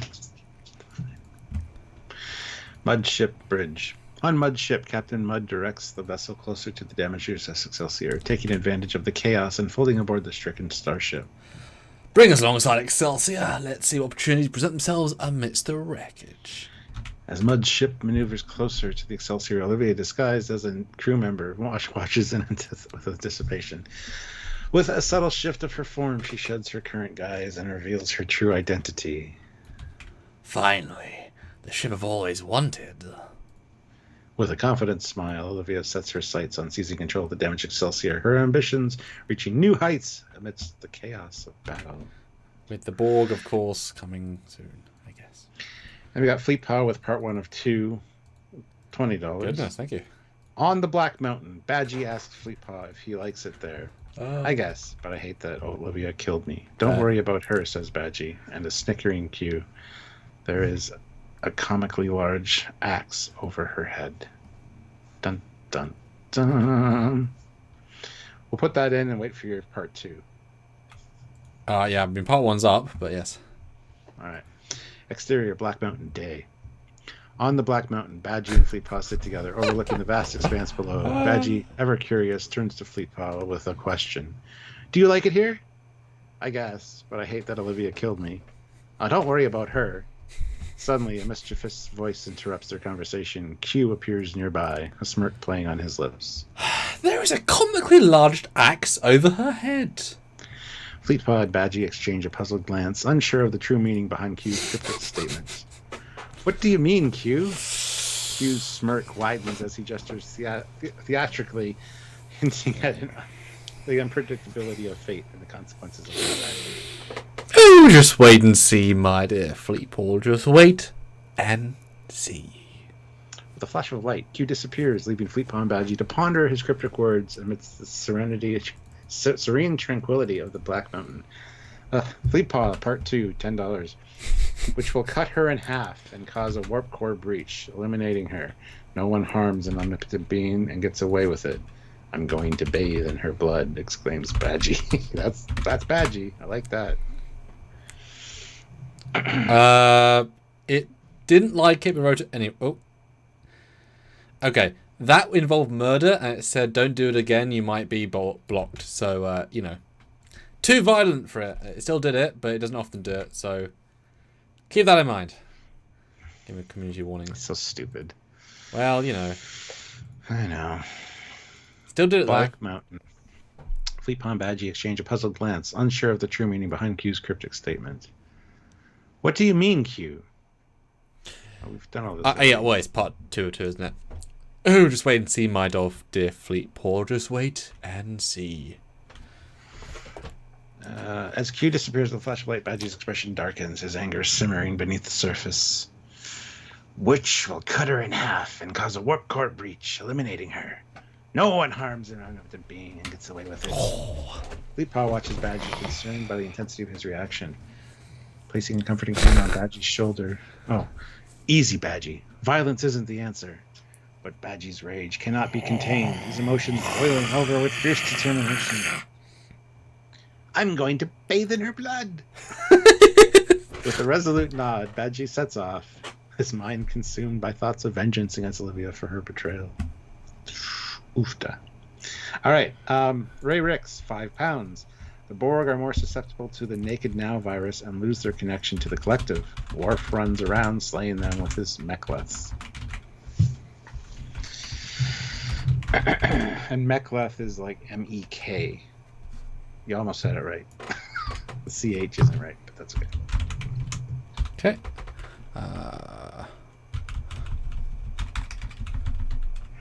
We're gonna have to wrap this up soonish too if we want to do our like typical Sam and, or sorry, AI Sam and AI Foley reviews of this.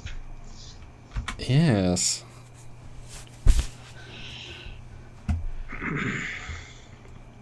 Olivia, $2. When Fleetpaw and Olivia fight, Trekyards win. It's true. It's true.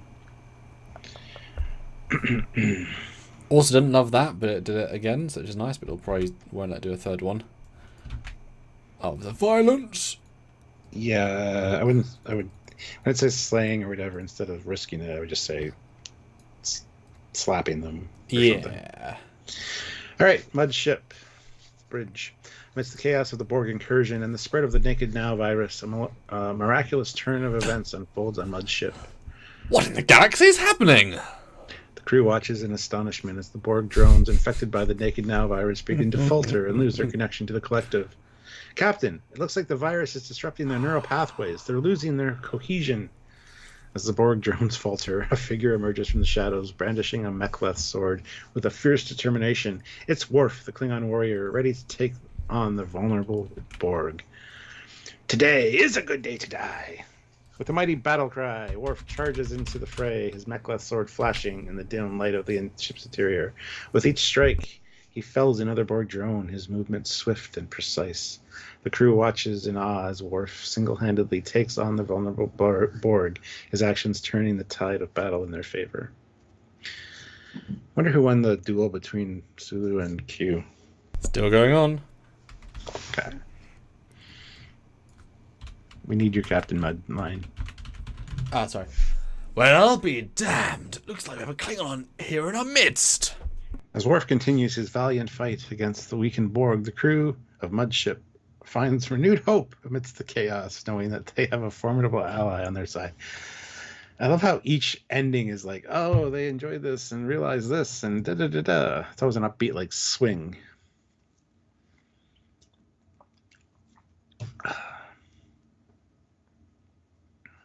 So, read Olivia's, but I'll read my tweaked one. Olivia's. Goodness. Well, no, that wasn't for the I know. story. That's okay. But I've included I've it already in the read story. it. I know, but... When Fleetpaw and Olivia fight, Trekyards win. That's a good segue into our review part, I guess, maybe. Not quite, but yeah, almost. But we're now in the story, apparently. So my reshift of that was... Fleetpaw teleports to Olivia, and they talk about when they fight, Trekyards wins. All right, interior Mudship Bridge. Amidst the chaos of battle, Fleetpaw materializes on the bridge of Mudship, his presence catching Olivia off guard. Fleetpaw, what are you doing here? We need to talk, Olivia, about Trekyards. Olivia's eyes narrow with suspicion as she regards Fleetpaw, her guard rising at the mention of Trekyards. What do you know about Trekyards? I know more than you think. I know about their plans, their resources, and their connections. Olivia's expression hardens, a flicker of concern crossing her features. And what exactly do you propose we do about Trekyards? We need to work together. If we can harness the power of Trekyards, we can reshape the future of the galaxy in our image. Olivia considers Fleetpaw's words carefully, weighing the risks and rewards of aligning herself with him. Very well, Fleetpaw. Trekyards not to be underestimated. We need to tread carefully if we're going to come out on top. As Fleetpaw and Olivia form an uneasy alliance, they know that their actions will have far-reaching consequences, and that their encounter with Trekyards will shape the course of their future endeavors. It's true for both of you guys. I'm just saying. And Fleetpaw does know, because he's helping out on the Discord with things. He knows what's going on behind the scenes. Okay, final 8 minutes, guys. We'll go until the 40-minute mark and do a 20-minute wrap-up, which will be AI wrap-up. So throw in... because this will not finish unless you guys finish it. So, not saying throw it all away, but like... Start winding it down. Yes. Bring Kirk back. That's the whole thing, yeah. For the love of God, bring Kirk back.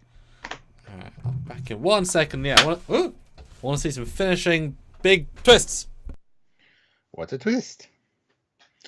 So, guys, hit that like button if you haven't already. I really appreciate you guys, as always. So, yeah, let's wind this down, and then we'll do what the AI thinks me and Sam would review this as kind of closing, which we did before. These are always chaotic and crazy. So, anywho's.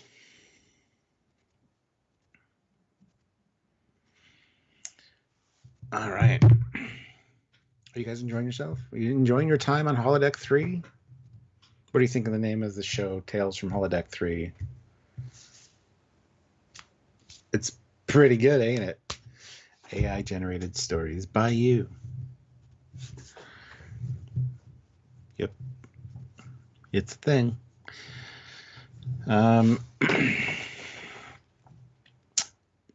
It's crazy. Craziness. John Walker, $5. Kirk reapers on the bridge. Reappears on the bridge. Mary did to the Gorn. Okay. So John Walker threw in $5 and said Kirk reappears on the bridge married to the Gorn. That's a bold, yeah, okay. Okay.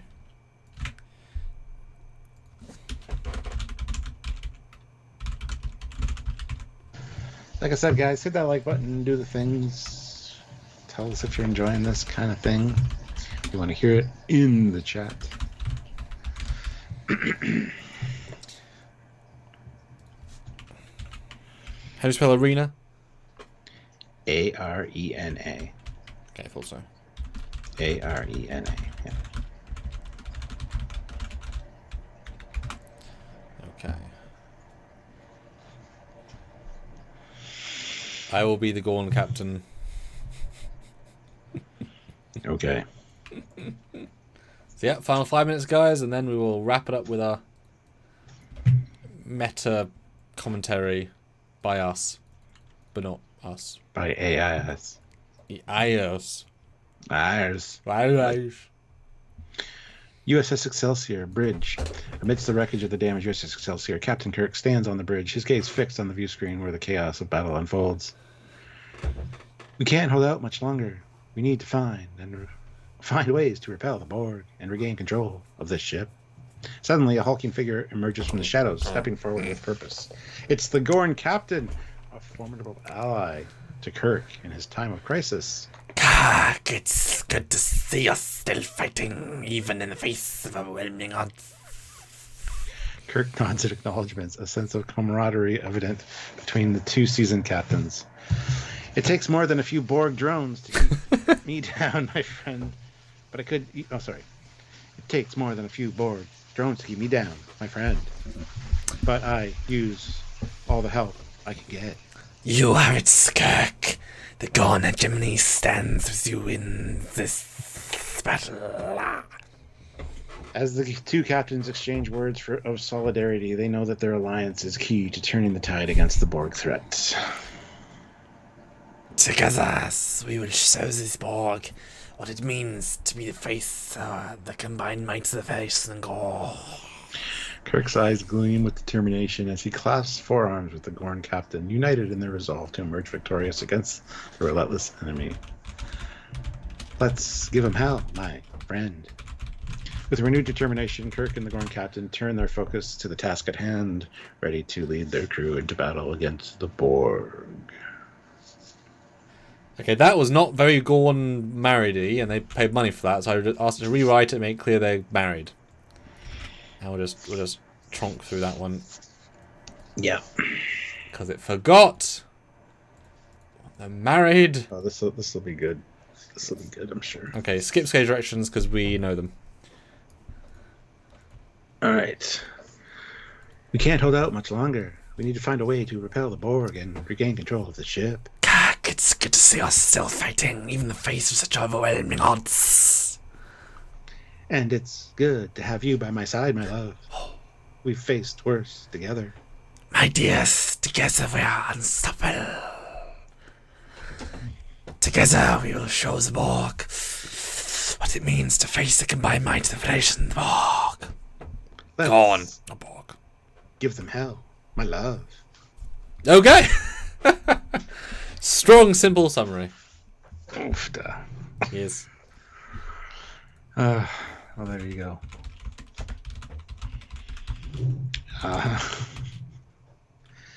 Ooh, well, there we go. It ended happily. These happily married couple, I guess. I don't know. So many loose plot threads. More loose plot threads in season 2 of Discovery. Yes. Wow. Wow.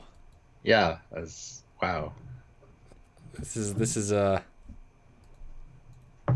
lot is going on here. I'm excited to summarize the story. So is that it, guys? That final super chat is the Gorn weddingness. If it is, we can go into summary mode. Well, you said it 22. I did. Like a minute till it. I did. And we'll give them a few seconds after, because obviously the delay. Wow. Olivia has some questions. We all have questions. Yep. Wow. Okay. So first question is, please summarize the entire story of this full ChatGPT session. Yeah, thank you. Create in bullet points.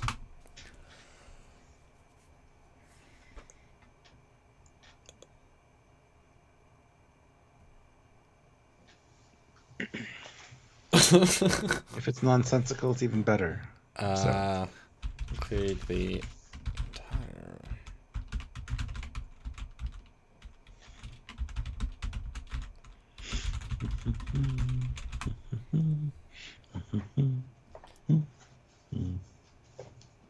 Oh, no.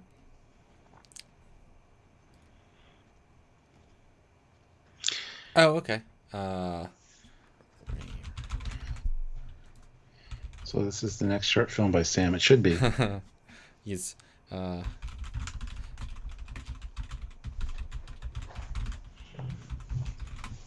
Just trying to make it in a way that it. Okay. Okay.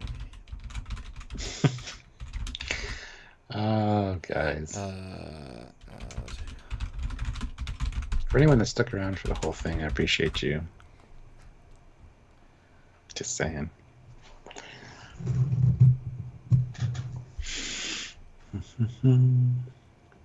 Okay, I forced it to go. Okay, good. I forced it into writing lots. Okay, so we're going to intercut bullet points. So this, guys, is the official summary of what the hell is this called? I have a thumbnail. It was called Star Trek New Life. Sure, that's what this is. Well, I mean, the merging of Olivia and Fleetpaw was the new life. Boom. So you got it. You got it. And the Red Angel's there somewhere. So you want me to read I'll read the first one. You read the second one. Yes. All right. A little bigger for everybody to see. Okay, so this is the start to the end of this story. Captain Hikaru Sulu commands USS Excelsior, navigating the challenges of a galaxy in flux following the events of Star Trek VI, The Undiscovered Country. And Captain James T. Kirk joins the Excelsior crew for a special mission, bridging the narrative from previous Star Trek adventures to this new series. Ensign Fleetpaw, the keen-eyed helmsman, detects anomalous readings indicating a mysterious infection spreading throughout the ship's systems, setting the stage for impending peril.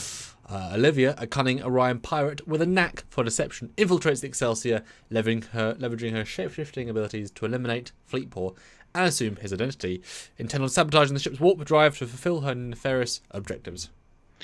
Meanwhile, perched atop a serene mountain, Black Mountain, the enigmatic trio of the Great Koala, Badgie, and Q observe the unfolding drama. Their playful poker game, adding a whimsical layer to the narrative, while serving as omniscient spectators to the unfolding events. Olivia makes her dramatic presence known, broadcasting her intentions over the ship's intercom. Is that what happened? Don't remember that. Sending shivers down the spines of the crew as they grapple with the sudden realization of the dark predicament. Q, the mischievous omnipotent being, intervenes in an escalating conflict, bringing forth unexpected allies from different points in time, including a formidable Klingon warrior, Worf, and the shrewd changeling Odo, to aid in the struggle against Olivia's changeling Odo army. never came back again. No. Oh my goodness, this happened. Meanwhile, on the USS Foley, Sergeant Montgomery braced for battle against a formidable array of adversaries, including Terminids, zombies, and moderators, poised to unleash ship's arsenal of Helios torpedoes upon the encroaching threat. Fleetpaw's cybernetic enhancements prove to be a pivotal asset as he embarks on a mission within the Excelsior's computer core, working tirelessly to thwart Olivia's sabotage attempts and safeguard the ship's integrity. Olivia, assuming the guise of Chief Engineer Laura Andrews, cunningly infiltrates the heart of the Excelsior engineering section, gaining unfettered access to the warp core, and further escalates the state of the unfolding conflict. Goodness. There you go. The unexpected return of Captain Benjamin Sisko from the Celestial Temple adds a new dimension to the unfolding drama as he lends his strategic acumen and unwavering resolve to the battle against Olivia's insidious machinations. The AI likes to use big words. I'm just saying. I never mentioned him again, just saying. Fleetpaw's consciousness thrust into the serial digital realm within the portable holodeck encounters a curious entity in the form of Arnold J. Rimmer, sparking an unexpected dialogue that challenges perceptions of reality and identity.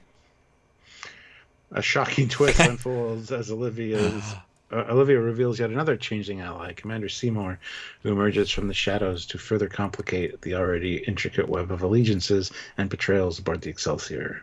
Yeah, just a bit. The climactic showdown between Fleetpaw and Olivia culminates in a dramatic confrontation that sees the two adversaries marooned on a distant planet next door, apparently. Their fates intertwined inextricably as they confront their shared destiny. The sudden appearance of a Constitution-class vessel under the command of the irrepressible Harry Mudd injects a new element of unpredictability into the unfolding conflict as the crew of Mudd's ship grapples with the dual threats of Borg infiltration and the insidious spread of the Naked Time virus. Goodness. Worf's valiant stand against the infected Borg aboard Mudd's ship becomes a defining moment of the conflict as the martial prowess turns the tide of battle and inspires hope amongst the chaos. High atop the serene Black Mountain, Fleetpaw Q and the Great Koala contemplate the unfolding drama below, their vantage point affording them a unique perspective on the events that will shape the destiny of the galaxy. Fleetpaw's audacious proposal to Olivia suggests an alliance to harness the power of Trekyards to their own ends, adds a new layer of intrigue to the unfolding narrative as the two adversaries grapple with implications of their shared destiny. Captain Kirk, accompanied by his spouse, the formidable Gorn captain, stand resolute on the bridge of the Excelsior, their unwavering bonds serving as a beacon of hope amidst the encroaching darkness. As alliances are forged, confrontations unfold, and battle rages on. The fate of the galaxy hangs in the balance, with each character playing a pivotal role in shaping the outcome of the conflict against the Borg and myriad challenges that lie ahead. There you go. That's what happened, if anyone was confused. You can now go forth into the world and bring this thing to life. Create an audio drama. Create a cartoon of the events that took place here today. Didn't mention the other ship in fluidic space. It didn't. It was a GNDN, Stuart. It was a GNDN. And so for those that are wondering, this is our cast of characters for this week's story. Jesus Christ. Also, we don't want to read this. This is just for everyone knows. Yeah. Assuming that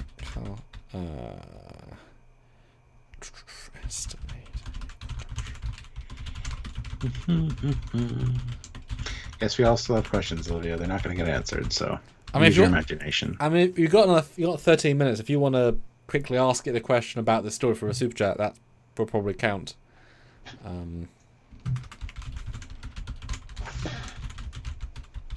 Well, I'm still here, though. I was doing a minor plumbing install for part of it, says Olamdra. Well, I'm glad we entertained you, at least. We do try. AI, not so much, but we tried.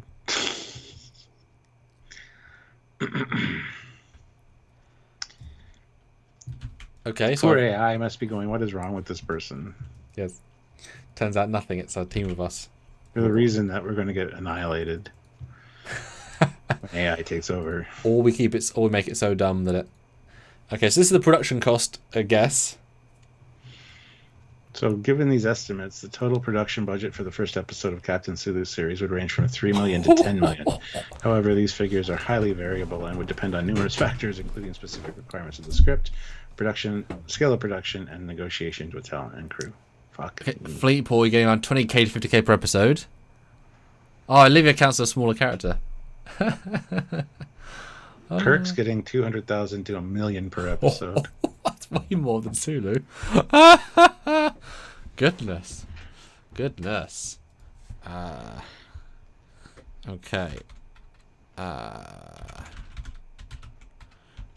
Jeez. Olivia has a question for Okay. $5. Okay. How did the Excelsior go from destroyed to good to go? They already explained that. Just to clarify. Because they said wreckage strewn across the planet, just for the record. Yeah.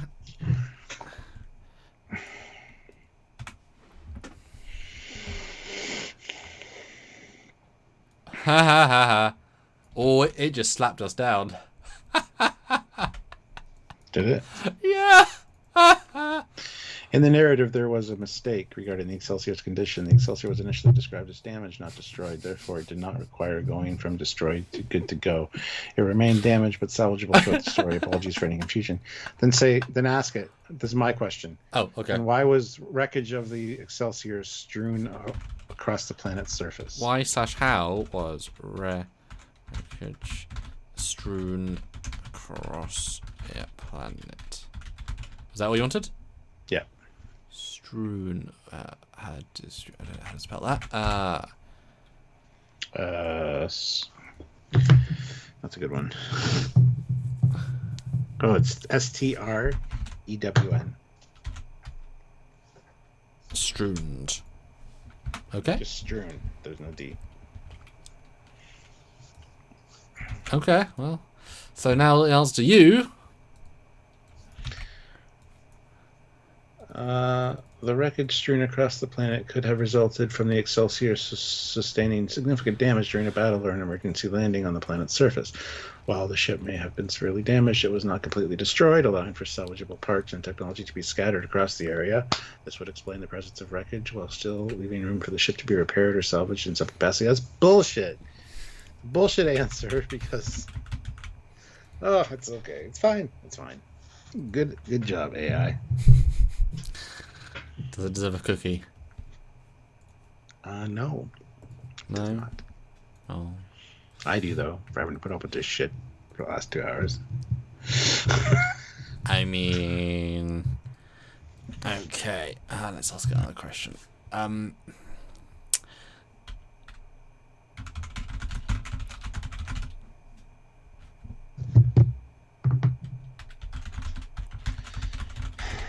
The excitement never ends here on Trekyards. Asking the computer questions. We should just do an AI Q&A someday. Just ask it random questions. It is pretty fun.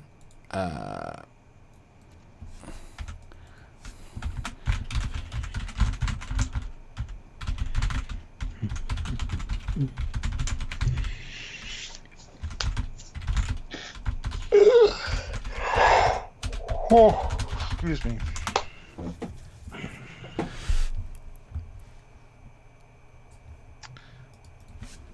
So this again went a very strange way, I guess. Yeah, but not as strange as the last one, ironically enough. This one could have been fixed and jury-rigged into an actual, like, salvageable story. Fleetpaw, $2. Why does Fleetpaw make less money than Olivia?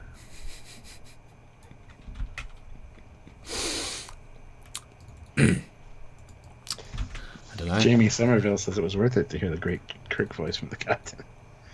Should have done it the entire time. I wasn't thinking. Okay.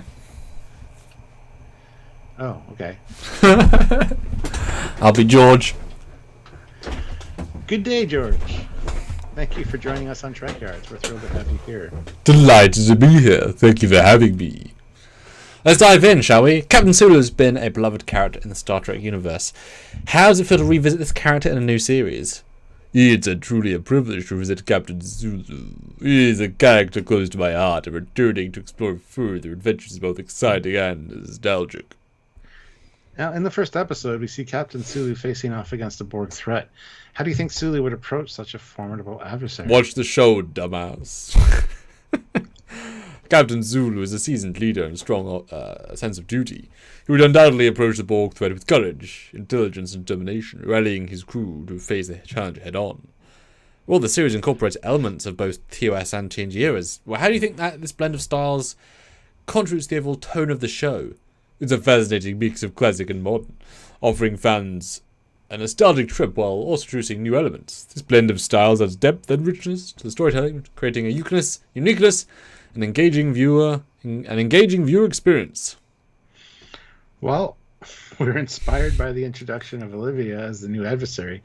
How do you see Captain Sulu dealing with such a cunning and elusive foe? Captain Sulu is known for his strategic thinking and resourcefulness. He would likely approach Olivia with a mixture of caution and determination, using his wits to outmaneuver her at every turn. As you should. As you should. Oh my.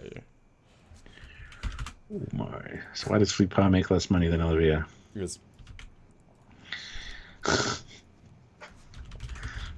My goodness. This shit just gets better each time. This is such a fun series.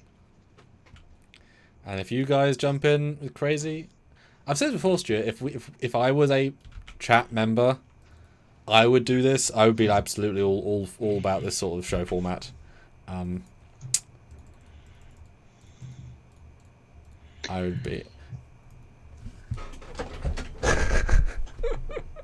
There you go, Stuart. There's the answer. The difference in salaries between Fleetpaw and Olivia could be attributed to several factors. Character importance. Olivia may have a more significant role in the series compared to Fleetpaw as a central antagonist and key plot driver. Olivia's character likely requires more screen time and carries a heavier narrative weight, warranting a higher salary. Actor recognition. If Olivia is portrayed by a well-known actor or actress with a strong track record in the industry, they may command a higher salary based on their star power and market value. In contrast, Fleetpaw's actor may be less established or recognizable, leading to a lower salary offer. Negotiation and contracts. Negotiations for actors' salaries can be influenced by various factors.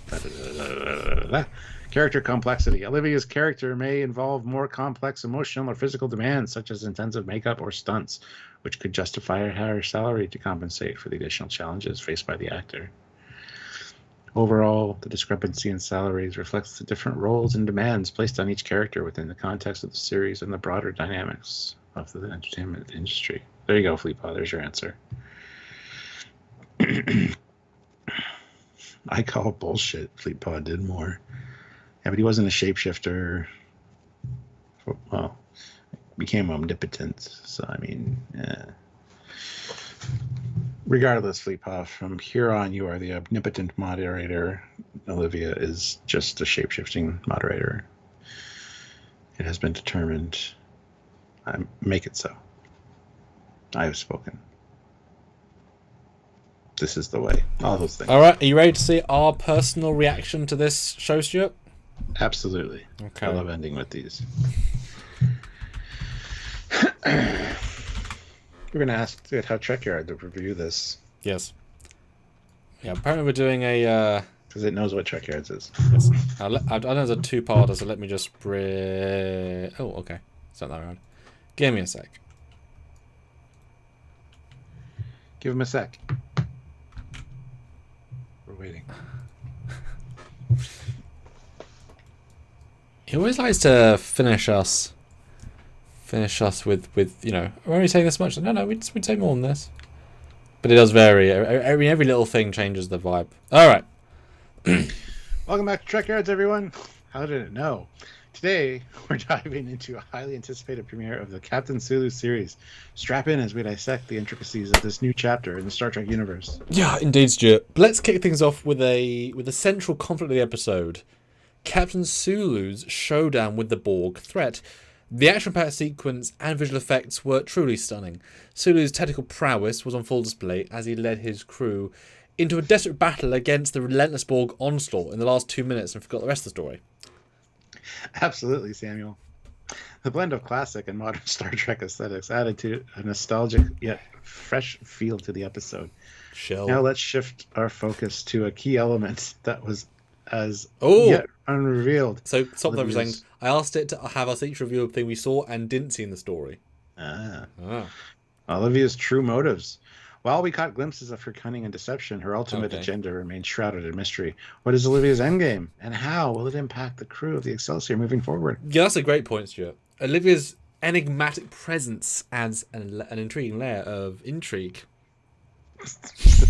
You don't say. To the series, leaving viewers eagerly anticipating the next twist in her storyline.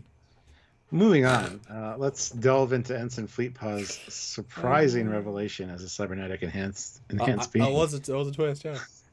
This unexpected twist added depth to Fleetpaw's character and opened up more new possibilities for his role on future episodes.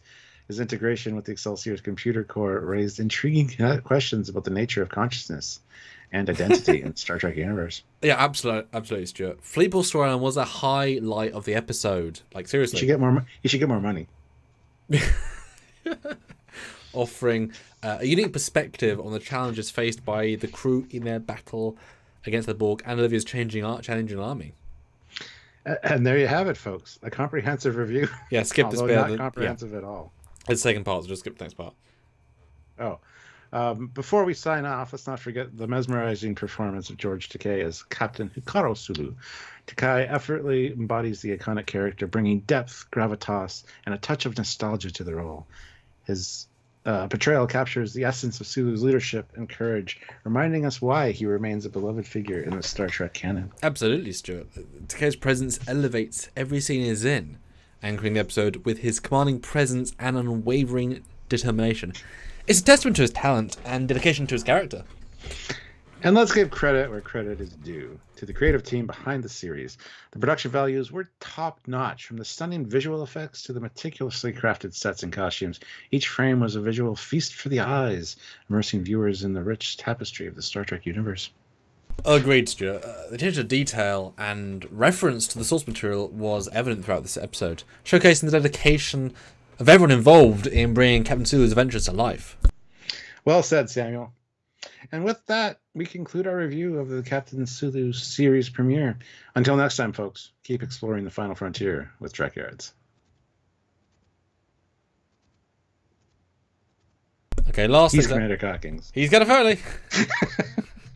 So I really want to know one more thing. So, guys, final suggestions if you want to jump in anything just for the funsies of the fun of this.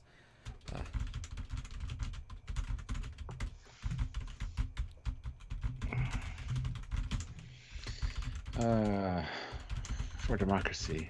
Exactly. And for democracy.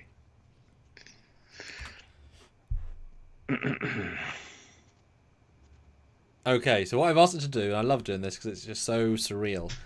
I've asked it to take this concept and create a full 24-episode season using all the storylines it's generated.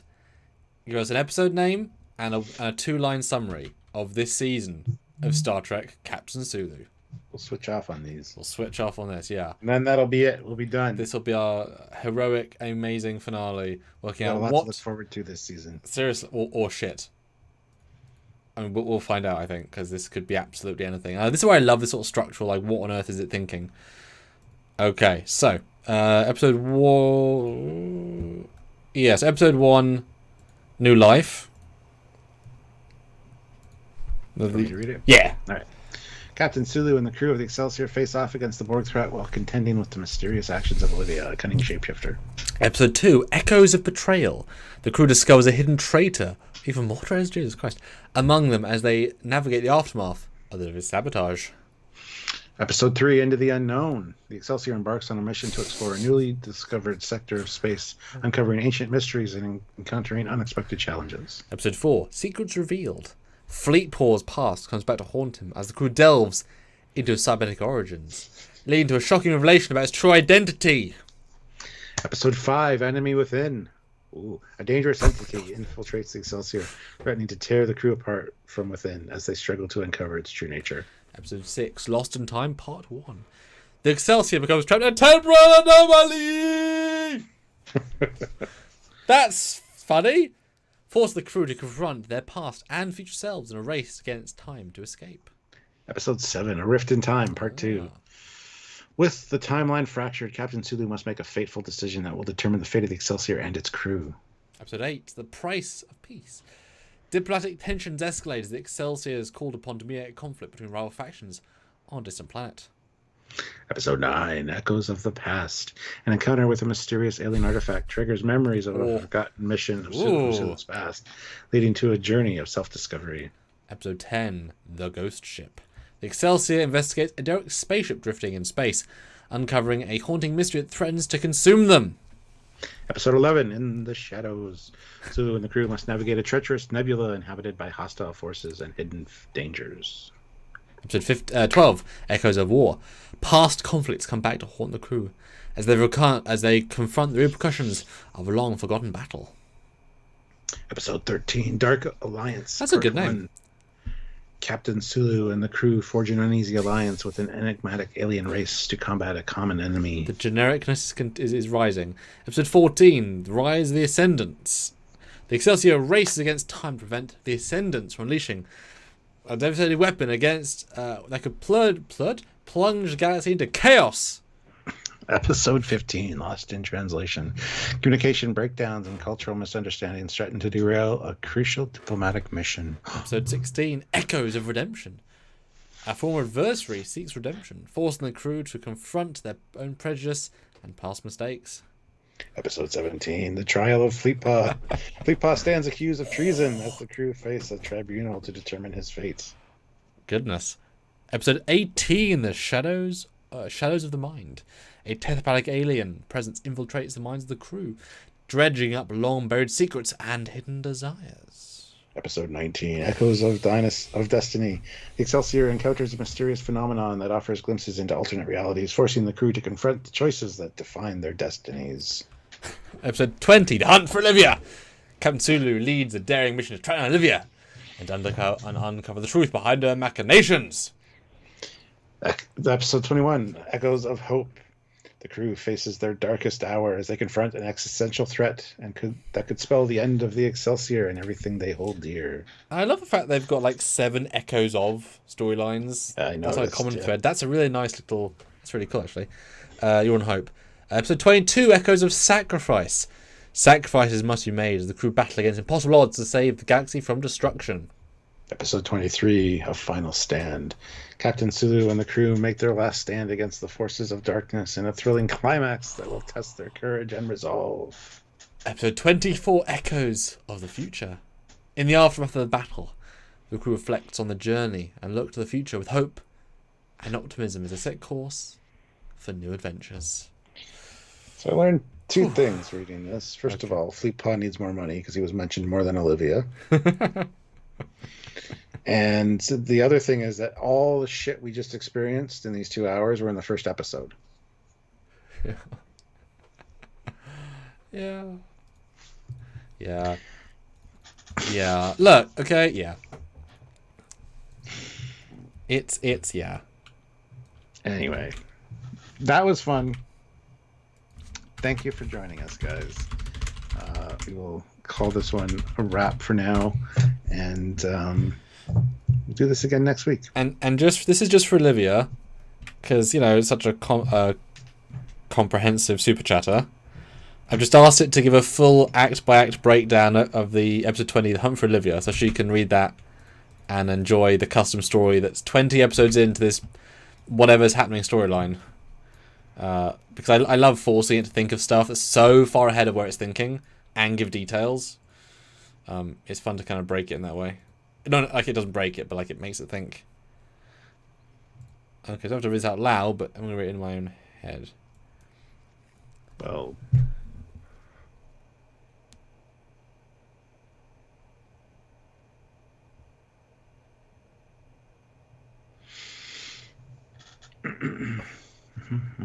you guys can read on your own time. Yes. So what's next for our live, Stuart, this week? Tomorrow. Oh, yes. Viewer's choice. We're doing a tiered list of ships, but it's viewer's choice. So you guys basically let us know a ship. We pull it in, and we rank it in the tiered list. And you guys can agree or disagree. So. Indeed. Should be fun. Yeah. Tiered list, but also viewer's choice like we do with the, you know. So, yeah, it'll be interesting to see how it plays out. Anything could happen. And likely will. And likely will. But only Star Trek ships tomorrow. Yes, that's a slight clarification. We'll probably do another one at some point with everything, but this one's just limited to... Yes. Post that in the group chat, Samuel. Post that in the group chat, Samuel. Okay, hold on.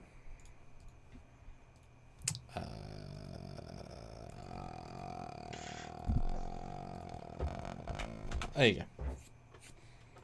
Cool. Thanks. And on that note, thank you so much for watching, everybody. Hope you had fun. We certainly did. And we will see you guys next time. Until then, he's Commander Cockings. He's Captain Foley. And It's AI tomorrow. Robot. Man, thank you, Robot, for doing all of our hard work for us. Although we read out everything, in fairness.